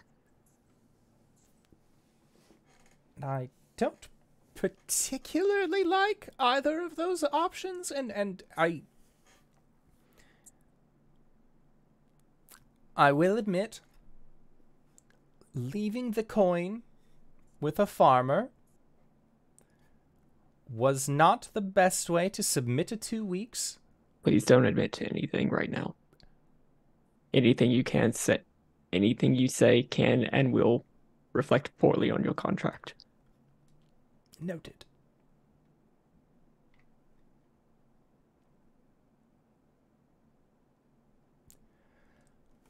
So, where did Caelum go? He went to go see Hadarai, who was formerly researching those petroglyphs. So we're going to wait until Caelum gets back to figure out what actually is going to happen if this thing is opened. Until then, we can spitball ideas, because cutting off the arm isn't going to work. Well, I'm sorry, what? Oh, you don't want spare limbs just floating around. Anybody could do anything with them. Especially with divine magic in them. Speaking from experience. Okay. All right. Looks around the room, missing eye, missing arm, missing leg.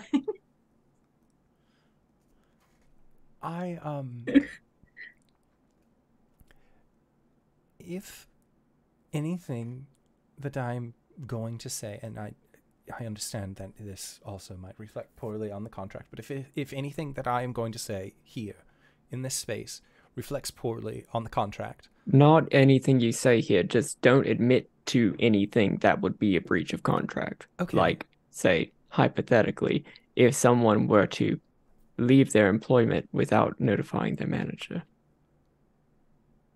Is that really in there? Do you mind if I look through? And he goes to make a quick wants to read the contract. Technically, that's not an actual paragraph in there. That's a violation of company policy, but violations of company policy are covered in the contract. I hurt so deeply inside. Well, technically, you're a contractor. You don't work for the true business. So even though you work for us, we can't really give you health care because that's through the contract. That's not through what? Look. Uh-huh. The tech sector is a wild, lawless wasteland. Anywho, while y'all are figuring this out, Caelum, hands clappy clap. As you are walking through, heading towards the front door, you also realize that there is a room that exists in this cabin that you don't remember making.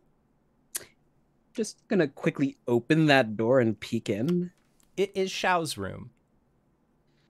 Oh. But you see that there is just a small letter that is left onto a writing desk.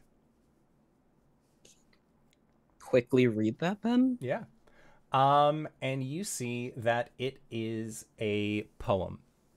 And it looks like this poem was actually the one that Xiao had been working on in the moments after the battle that you had encountered Agravain with. And it is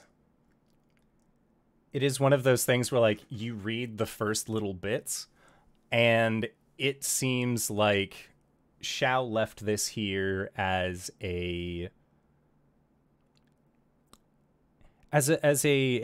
metaphorical and literal sense of attempting to leave behind personal doubt, to not carry that forward with him. The poem is trapped within a cage. The only light came on darkened scales, silent as night, but gentle as the wind, the taste of freedom. Protected by those whose power rival nature itself, blessed with the strength of my forefathers, am I unable to carry this weight. In your last moments, I hope that you will think of me well. Without your guidance, I will never be ready. I still need you. Though I cannot stand, I am carried through the hands and support of those who would see me inherit your world. Though my muscles fail and my heart beats softer, I will carry your legacy through your strength and my will. May your sun never set. Caelum reaches behind him to his like book holster, pulls out his spell book, and he'll tuck that in the front pages. He'll frame that in Gideon in his room when he gets the chance, but he'll close the door and then just eliminate the room essentially. Yeah. As soon as you take the letter out, the room will just mold back into the rest of the cabin structure. It's an outside source. Okay. Yeah, it seemed like this was just because it was left there, it was still propagating. It's like when you have, like, in a system file structure, when you have that, like, all of the folders are empty, but there's one that just says, like, blank.txt. It has to be. It's just in there, so all the folders are still there as well. Yeah. After that, Caelum goes, tucks his spell tome away, pulls out a map, and he's looking at it. All right, so we are here, and the Hermitage is probably like around here. Okay. Steps outside, looks up at the moon. He's going to use some meta magic on top of project image to be able to project the image 1,000 miles away. Oh my god, okay. That, for those in chat, that is about Portland to San Diego. Incredible. Or Minneapolis to Louisiana. Still an incredible distance. But he's going to target the Hermitage. Okay. And essentially, it's just an illusionary copy of him that can walk around and he can see and speak through it. Yeah. And when you arrive at this place, the Hermitage, it looks great. Like the trees are growing stronger than they ever have. You can see that a lot of these trees also have what look to be like pieces of paper that are like attached to the trees, some of which have been like hung up with string, and it looks almost like a wishing tree kind of thing. Mm-hmm. But you can see that these are like different pages of books and other things that have sort of just been like set up and around. And you can see that, like, as you're walking in, Laurel, who last you met was on the younger side, is more in like their teenage years at this point. If you had to clock them, they are growing at an exceptional rate. They are just like, they're taking off. And Hadarai is, you can see is there and like just like listening to them speak. But Laurel will make a pause and kind of like looks in your direction and makes a look up and down. And then Hadarai will turn and look and he'll wave, stand up, kind of dust his pants off. You have grown quite a bit And Laurel says, and by the looks of you, you have as well.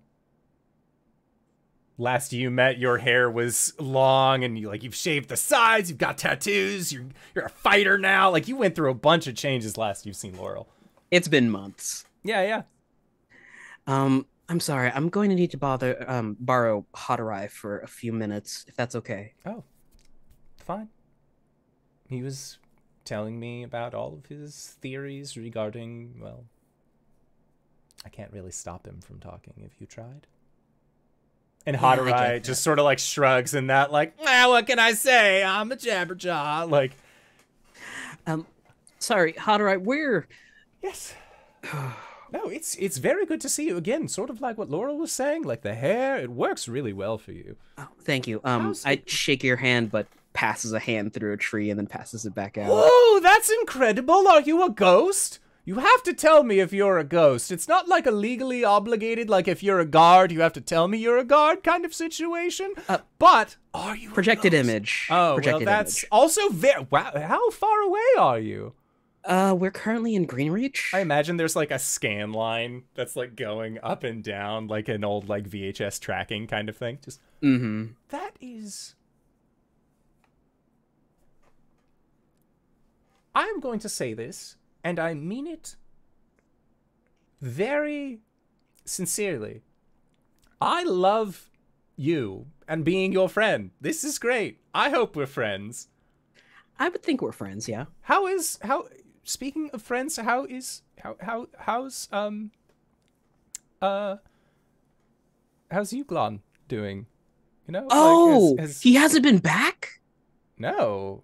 I thought he was with you. I mean, last I heard, you were like, hold on. Let's take him to the hills really quick. And then you bamfed away as you do. Looks at Laurel. Laurel.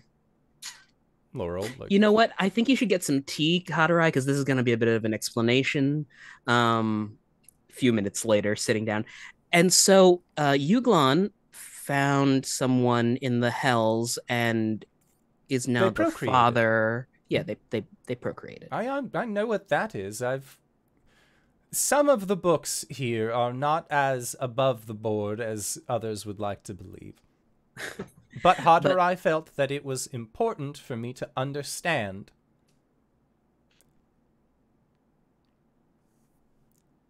the nature of the living. And not that so I'm dead, but you know. That's where Uglon's been for the past couple of months. Good for him. And Hadorai just... Do you know if they're going to name it after me? I don't actually know that yet. Oh, I will let you know, though. If no one else... I don't know if this is true in your society. Is it possible to call dibs on, like, a Godfather thing? And Caelum, like... No society that you know of has I call dibs on Godfather. Like, that's something that Hadorai is clearly making up to try and, like, surreptitiously insert that himself. Makes Uglon my god husband. Exactly. But, so we're in a bit of a pickle concerning the petroglyphs by Vaskor. I remember you were talking about them for a bit. I wanted to pick your brain a little. Yes. No, you are more than... I would say I haven't thought about them in a while, but honestly, it's like there are like 8 different layers of thought going on at all periods of time, and one of them is dedicated to the petroglyphs. Right, so I'm pretty much up to date with whatever you wrote in your notes. Do you have any theories concerning the petroglyphs? Well, as far as the petroglyphs go, from what my understanding is that it depicted the celestial bodies that we know them as, right? There's the sun, there's the moon, and then there was a third thing. But that third thing, if you look at it, the thing about these petroglyphs as well is that you have to go there at a specific time in order to kind of see what... Like, the shadows that are being... It's a whole story that unfolds. It's very interesting. The third thing that is there is in motion. There, and not in a stationary motion, stationary motion doesn't really make sense, but the way Is that like it a the sun slow- and the moon, not it was faster, like some sort of like a meteor or something. Like it's on an approach? Like it was on an approach, yes. But this is a story from a previous time. This is not something that happened currently. The way that land is depicted, the way that the mountain ranges are depicted, it's very interesting because if you look at it, on one side, where this large, unmoving body has yet to progress past, the mountains are drawn normal. They are carved normal mountains, right? But if you look from where it is on the other side, you can see that there are inlays of what we would know as echo shards. Something about that brought echo shards as we know them here. That is my hypothesis. In that whatever that celestial body was, as it came through, left things behind. And for all we know, took things with it. Now, again, the interesting part, and I know I've said quite a few interesting parts because I believe that honestly all of this is very interesting. In the time of the Sundering, a celestial body like this was recorded just once. So in one of the few books that I was able to steal from the library of Vaskor before they kicked me out for researching extracurricular deities. This meteor, this thing, when the Raven Queen created the rifts in the sky and caused all the fractures and cracks and everything, and things were pouring out, peoples, nations, cultures were all blending into our world. This thing reappeared. And then it was gone. It left. But on the place where it left, from what I am able to tell, that is where the Dragonborn of the Sea of Burning Night came from. There's no record or history of them having an island or a kingdom or any of that before the Sundering. Post-Sundering, suddenly an island, culture, people, incredible. Pulled through from somewhere else. From somewhere else. As Sundering, right? Right. This, whatever it was, I believe is magical in nature, but it was a magic that was unaffected by the death of magic. It is its own inherent thing. Now, whether it's alive or whether it is simply just a hunk of thing that appears and disappears, I don't know. Do you think that because it's divorced in this sort of way that the old magics are there as well? It very well could be. The glyphs themselves go back to a time well before the Sundering, well before any of the city-states, the Warring Kingdoms. None of that was there yet. It was just, I mean, to... Do you have a recording of those glyphs? In a sense, yes. I have what I was able to sketch, what I was able to understand. Lighting, timing, and being there to see it all tells a much bigger story. It's like a fine piece of artwork. You can observe an oil painting in a textbook time and time and time again, but until you are presented in front of that oil painting where you can see the pressure of the brush strokes, how much of the acrylics was actually used, you can't get a good understanding of what it truly represents. Does that make sense? No, yeah. It's a lot more different in person. I can show you what I have, and I would be glad to. But as far as being able to recognize what it is and what it talks about, even, I mean, that's why Vaskor started. Well, the second reason why the college is there, really. Show me. Come. And he'll motion you into this abandoned cathedral, take you downstairs into his library, and he will start pulling out books and things that he has, like drawings that he has made, sketches that he has made on this very subject, and he's kind of laying them out in front of you.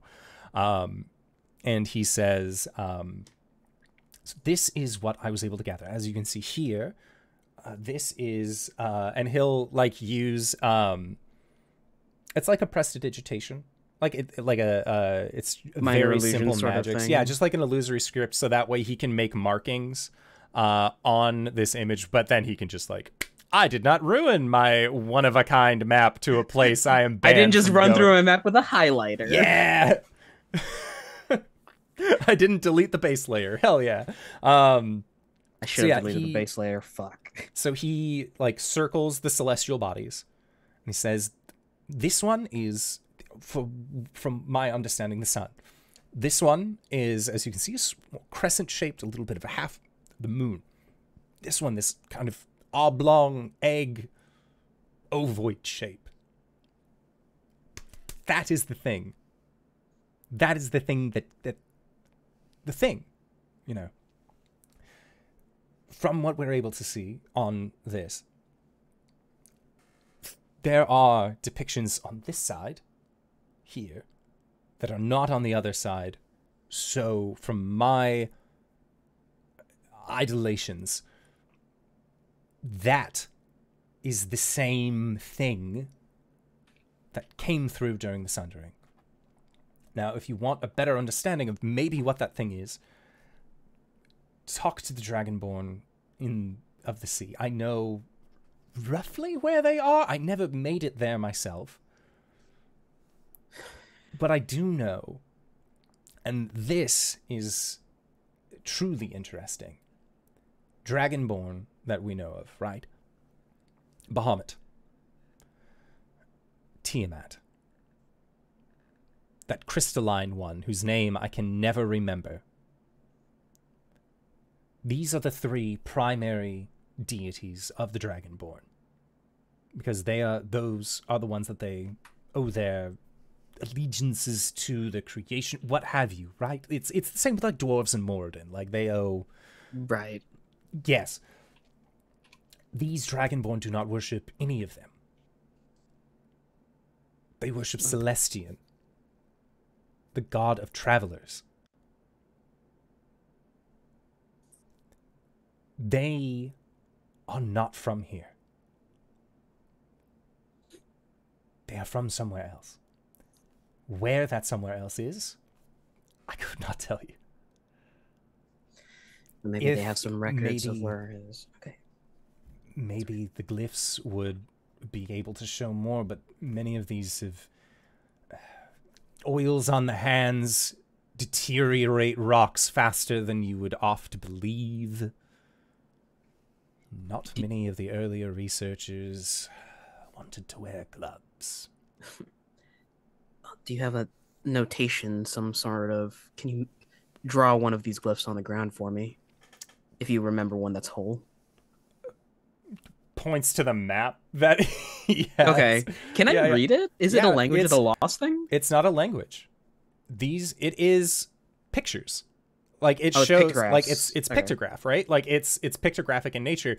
It is representative of what it is trying to establish. So like you can see like on one side of where this thing has come through, there are certain animals, and then after it passes through, those animals aren't displayed anymore. Like it is a very, very strange thing.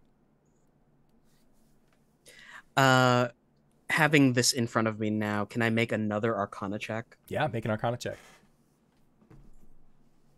Here we go.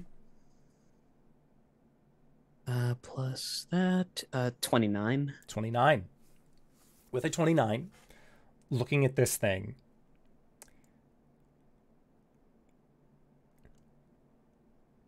obviously everything Haterai said. Obviously. Other things that you would know looking at this, even with a 29, this picture is not complete. It shows and represents what appears to be a origin point.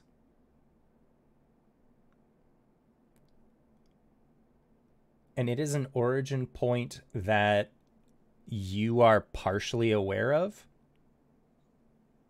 because you have been there before. This is what looks to be a small mountain village up in the northernmost reaches of the world. It was at this place that you were able to hunt vampires. This is Jirana's village. I know where this is. And Haterai's eyes like get really bright and like rubs his hands together. Up north, there's a village. They specialize in these sort of conductive stones. Hold on, maybe I Echo shards. Echo shards. We were there. There are some Dragonborn up there. That's furthering the theory, boy. Sorry, Caelum. It happens. You're basically my mentor anyway. Oh, thank God. It makes me so glad to hear you say that. I was holding it in, but I didn't want to force it. All right. I'm sorry. I'm going to need a few minutes to commit this to memory and then transfer it to my spell book. But why on earth would Tharsden want anything to do with these pictographs? That's the pickle we're in right now. You could have led with that. You didn't. How did you sandbag that one in after? Are you working with him? Is that what all of this is about? We You're are gonna trying grow to a goatee, and then you're going to be like, him. "Ooh, I'm the evil Caelum now." We are trying to stop him from doing whatever with these pictographs. Well, okay. Did he say why? No, and we're trying to figure that out. Great. We currently have someone who was tasked to touch the pictograph. Touch them. They've got markings from Ew. Chain Daddy. Gross. Ew, don't call him that. That's even... What? Laurel is right there. Laurel's like, I know what a chain daddy is. Laurel just mimics Chain Daddy. No, it's like shows like a small wooden figurine of a chain devil. Like, I'm not going to correct them. I'm not going to correct them. Not right now. Yep. Also, oh God, this is a lot of information. Here. This might not only be something from the past, it could also be a prophecy. If it's a prophecy, one, if it's good, it has to rhyme. Them's the rules, kids. 2, it happened long ago enough that they were able to carve its existence into a wall. 2, it happened again during the Sundering. There is a thing in both comedy, writing, and the law of coincidence. The rule of 3. It's gonna happen one more time. That would be my guess. And that is something that I have been trying to track down and figure out and understand, but obviously I'm not at Vaskor anymore. I know what happened the second time around during the Sundering. The Dragonborn. No, with the Raven Queen. I feel like you've told me that part already. The one where someone sabotaged the ritual Yes. to... Okay, good, Yes. good. Yes. We're on the same page. Yes. The person responsible is now a giant ball of worms floating through space. Coming here. That part I pieced together myself. This is not new information. What if this person, as the comet was coming, or this astral body came by, somehow infected it with their consciousness? They are now on a collision course with us. That's great. And I know what they're going to leave behind this time, and it's a lot of worms. I don't believe that is a truth. From what you have told me about Caius, from what we've been able to gather about Caius, they are stationary in space-time. This thing is not. Caius sends things out. He doesn't move his whole body there, and that would be foolish. If he did infect this meteor, that would be one thing. To get a better understanding of the meteor, you would need to talk to other individuals, besides me, obviously. Well, the only reason Caius is stationary at the moment is because Elistray and her conclave of moon elves are keeping him there. If this is an event that's supposed to happen, if things like astral bodies are kept at bay because of them, if there's a drop in the guard to let this through, Caius might be able to sneak in. I'm going to need to talk with the god again. Have fun with that. I'm going to stay here in my hermitage and learn and teach from Laurel. Mm-hmm. Could... like Princess Leia R2-D2, like hologram mode, pulls out a map. Could you point out where the pictographs are? And you'll peek around the corner. Boop. And he'll, like, put a little illusory, like, X over it. And you see it is, to the north of Vaskor, there is a break in a tree line on the map of Illyria. Okay, well, if I learn anything else, I'll let you know, since you are currently the expert on this. I love being the expert on things. If you need funding, please let me know. I have a small bank of gold. That's rude. What? But you're not here. It's not like you can say, like, oh, if you need funding, here you go, and, like, toss it to me. You're like... Send me. I can give you gold via a speedy courier. See, now I just feel like a dick. You know what? Forget the money. Forget the money. Forget the money. If you see Yulon again, just let him know. Hotteri's a good name.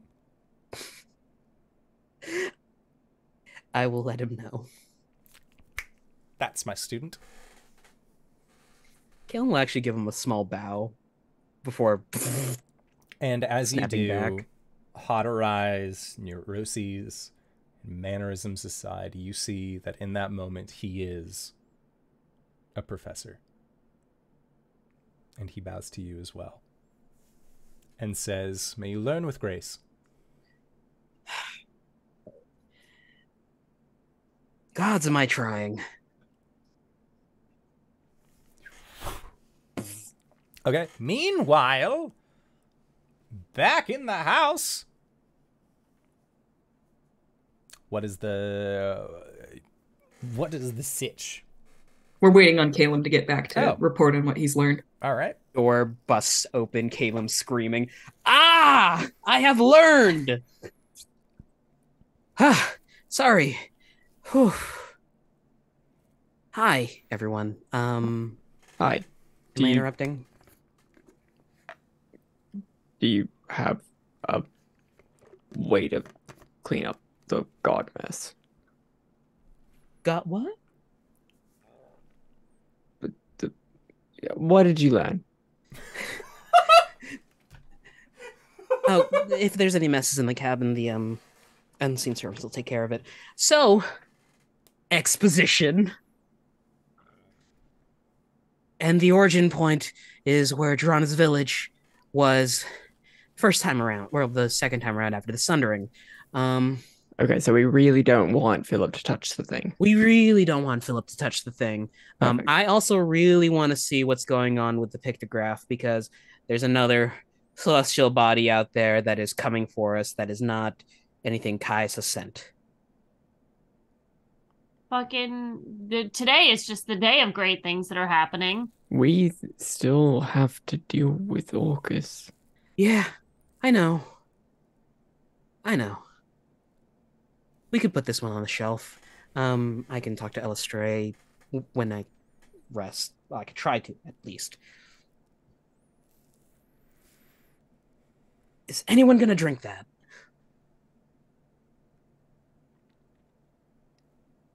There is no response from anybody. I hope that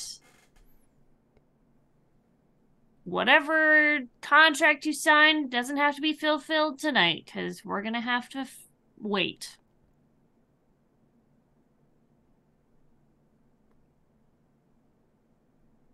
Cool. I'm going to go chop down a tree. Side of teeth to Cori. What did I miss? She's not happy with him. I understand.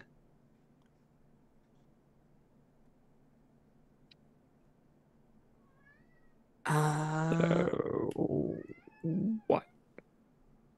We can rest here for the night. We have to keep an eye on Phillip. Sorry, Phillip, I know you're in the room. I didn't want to speak like, you weren't here. No, I've earned it. It's fine. I've done my share of fucking up too, so, Well, actually, Caelum, do you know how one would be able to get access to a Hallow spell? Speaking with any cleric that is devoted to their deity enough, they could be granted that. But it wouldn't be possible for someone else to learn it. No, sorry. A stain is hallowed ground.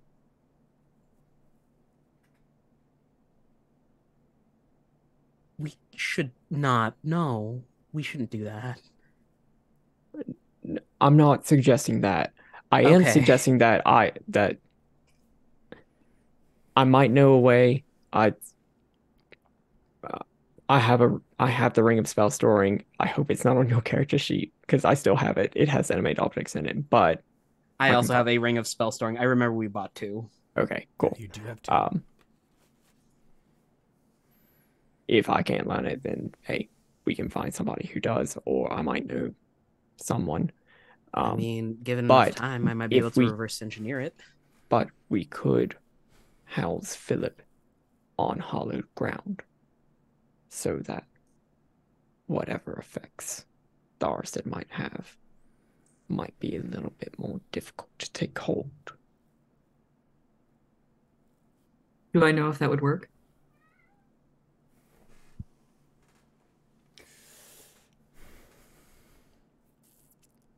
Yes, it's very up in the air with Thoriston's nature. Is like, he is a god, but he's not really. He's an elder evil. It's right. Yeah.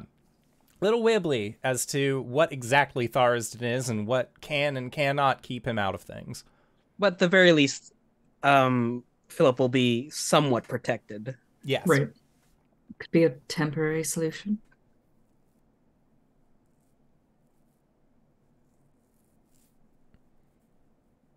Do you want to do that? That is a question up to Phillip. I am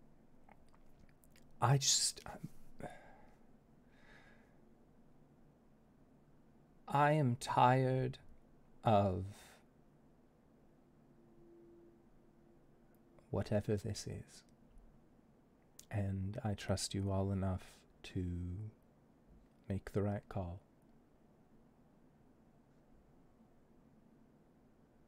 Cool. And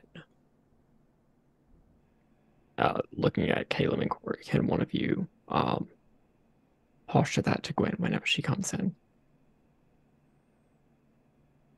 I need to have a conversation. Sure. I am pulling out my Rolodex. I am pulling out my mirror. Mm-hmm. And I would like to cast Contact Other Plane. Okay. If Quiet One is picking up, cool. But I am specifically flipping in the Echo catalog for Arjhan Hand of the Queen. Okay. Because I would like to ask them if they could cast a hollow spell into my Ring of Spell Storing. And they think about it, and they say, normally, I would charge a premium for something like this. But considering you're me, I think I can make an exception. And they will say, put the ring against the glass. Boop. And they are going to begin casting the hollow spell onto your ringaling. I hope they're not doing that in real time, because hollow takes 8 hours, but yeah, it'll be in the ring. Yeah. The residuals are there. So. Oh, Cori, I'm gonna need to trance with you tonight. I need to talk to Illustray. I see. There's been a lot of questions. More questions than answers that have come up. That seems to be the running thing of our little adventuring party. Certainly. Phillip, would you mind staying in the room next to us? I want to keep an eye on you. Understandable. Arjhan failed his int saving throw. Did you add +5 because Cori's here? Arjhan failed his int saving throw. Oh, no! Okay. But he got what he needed. He did get what he needed. Was that madness? It's just... Well, first off, psychic damage, but it's not going to be enough to do anything. I believe you just start babbling incoherently. Yeah. Yeah, I can't take actions. I can't understand what other creatures say. I can't read, and I can speak only in gibberish. So, Arjhan flops down the mirror and just lays back on the couch, just kind of out of it. What does it take to remove that again? Greater Restoration. Which Arjhan knows.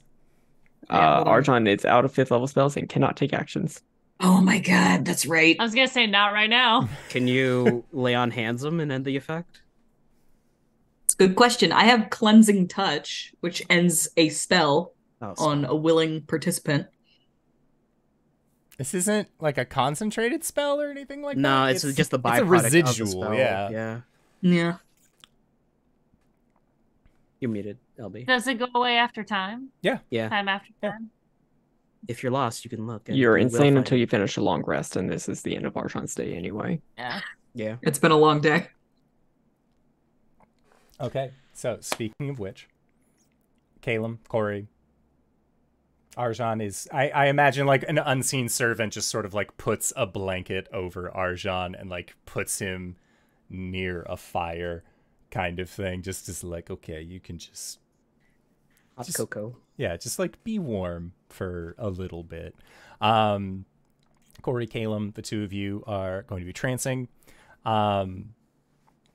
Gwen, you are outside. You're chopping down trees. Yeah. It sounds like you're going into something here. Yes. Because we are running up on time. So we have to set up a few things for next week, given player absence. So I do want to have a conversation with Phillip at some point. Okay, yeah, let's have that conversation with Phillip beforehand. And Phillip is in his wee little room, as you know, night's coming to an end.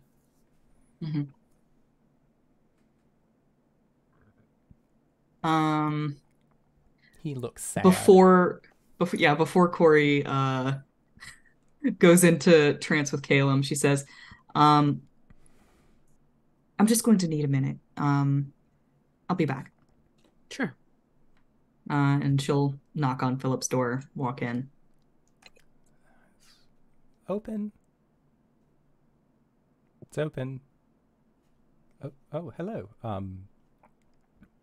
Honestly, I never know who to expect. If it's Gwen, she sort of just like throws open the door, and Caelum also sort of throws open the door and then closes the door, then knocks, and then asks if he can come in. How can I help you? Or are you here to berate me too? Nothing like that. From the sounds of things, you're not a fan of Tiamat taking your soul, and we as the Keeps aren't going to let you keep your promise to Tharistan. Which does put me in a little bit of a bind, I'm sure you can imagine. Only a god can intercede on the will of another deity.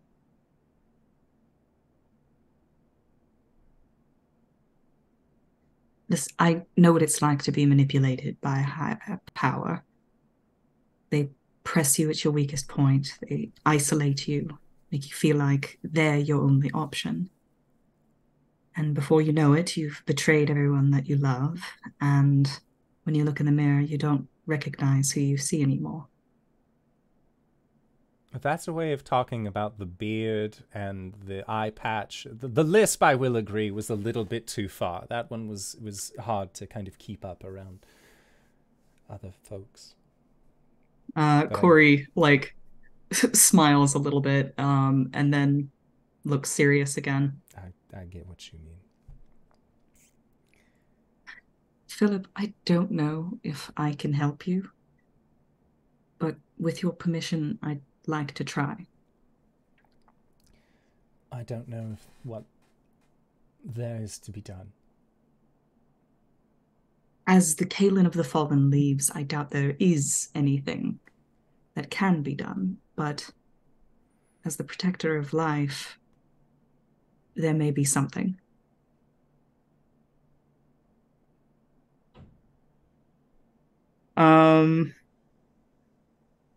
She's gonna kneel next to him and put an arm on his shoulder. You've been led astray, but your actions are your own. I'm not offering you forgiveness, but an opportunity to make things right.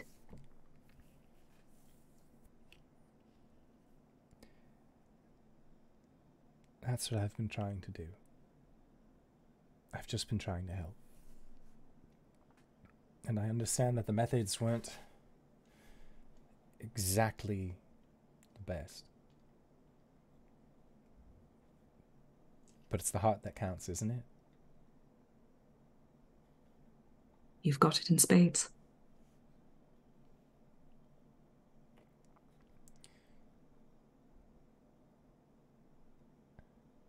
The last time I made a decision on my own as a split-second choice. Not saying is a fault on you, but that is what got me into the situation that I am in.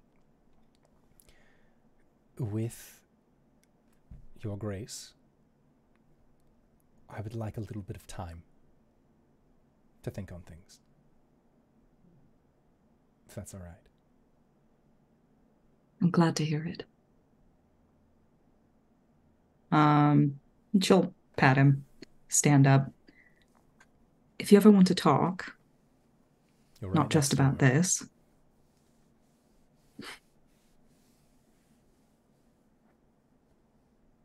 Well, yeah. You know how to find me. Thank you, Cori.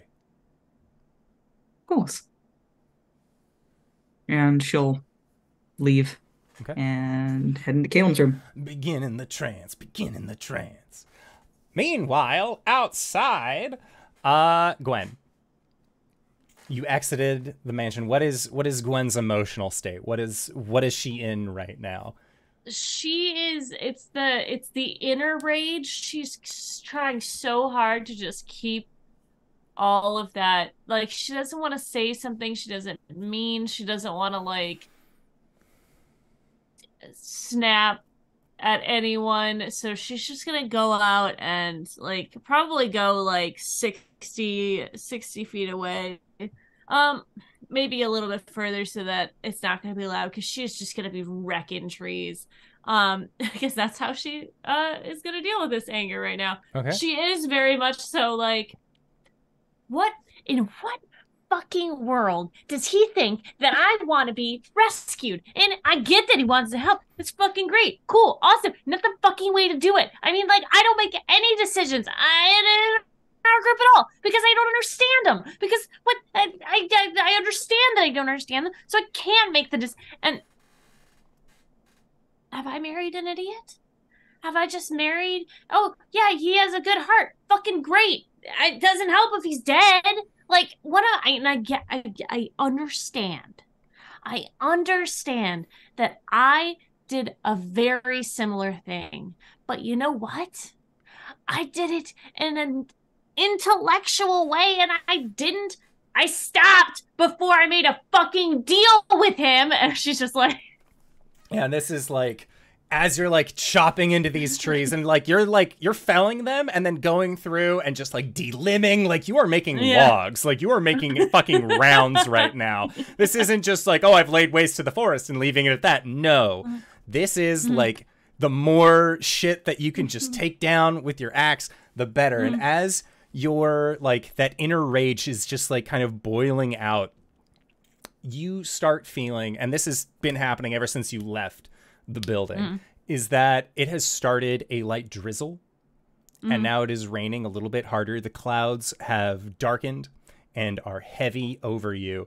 And Gwen, as you are chopping down these trees and cutting through them, you can hear the rumble of thunder.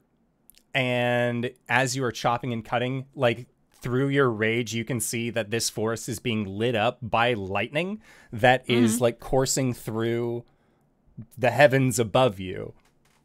And when, like, you, like, that last, like, cut, did I marry a fucking idiot? There is a pause as you hear, like, ruffle in the foliage, and you just see Phillip standing there at the edge of this forest after you have cut through all of these trees. And there is this moment where the two of you are looking at each other. There is a blinding flash of light. And on the stump of the largest tree that you have cut, you see a mountain of a man with one eye missing and a large double-headed axe sitting. And Gwen, you've met this individual before. This is a deity that you have specifically called out for and requested the presence of on multiple occasions. And it looks like Talos has decided to pay you both a visit this day. Marriage counseling with Talos? I don't want marriage counseling with Talos. Well, happy Valentine's Day. Happy Valentine's Day, everyone. LB is going to be gone next week, so we needed something for Gwen to do. And what better way to do that than, hey, maybe Talos just wants to have a friendly chat. But we won't know that until we get to next week. And in order to get to next week, we need to do our outro. So, hey, RJ, where can we find you and what do you do? You're about to say Caelum. Hi, everybody. I'm RJ, and you can catch me at RJustice282 on Twitter and Twitch, where I tweet about the nerdy things in my life and sometimes stream with my friends. You can catch me in other podcasts, and I always retweet whenever we go live in them, so check it out. I highly recommend our Saturday game because it's getting really good in parslings. Woo! But that's me. TodayKeter.com. Hi, everybody. I'm LBHackEmUp. You can find me at LBHackEmUp on the Twitters and the Twitches. I'm going to be live next tomorrow on GGK, where we are having a special Valentine's Day monster road trip, monster prom, something episode, which is going to be super fun. And then Lauren and I will be live on Friday doing our Resident Evil 3 run. And then Sunday, we're back with Indoor doing our Monster of the Week game, where they've concluded some things.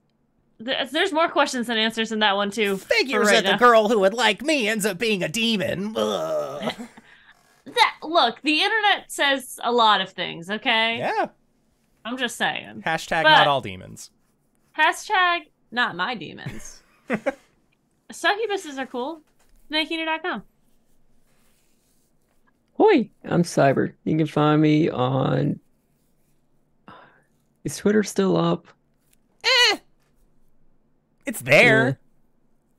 Twitch.tv/cyberwolf1201. I stream sometimes. We just finished Elden Ring. I should probably finish Phantom Hourglass. DanaeKeener.com. Speaking of DanaeKeener.com, hey, that's me. I'm Danae Keener. You can find me at DanaeKeener.com. I do nerdy drawings, mostly related to D&D and a lot of things on this channel. You can also find me at Danae Keener on Twitter. There's a pinned tweet there, and you can see the games that I'm in. So go check it out. DanaeKeener.com. And if you've made it this far, you probably already know who I am. But if you don't, hey, Acorns, what's up? It's me, your buddy, your pal, your friend, the Indoor Adventurer, the showrunner here at twitch.tv/Indoor Adventures. We do shows like this on Monday and Saturday at 5:30 p.m. Pacific Standard Time, and you can catch us anywhere audiocasts are being made available for free.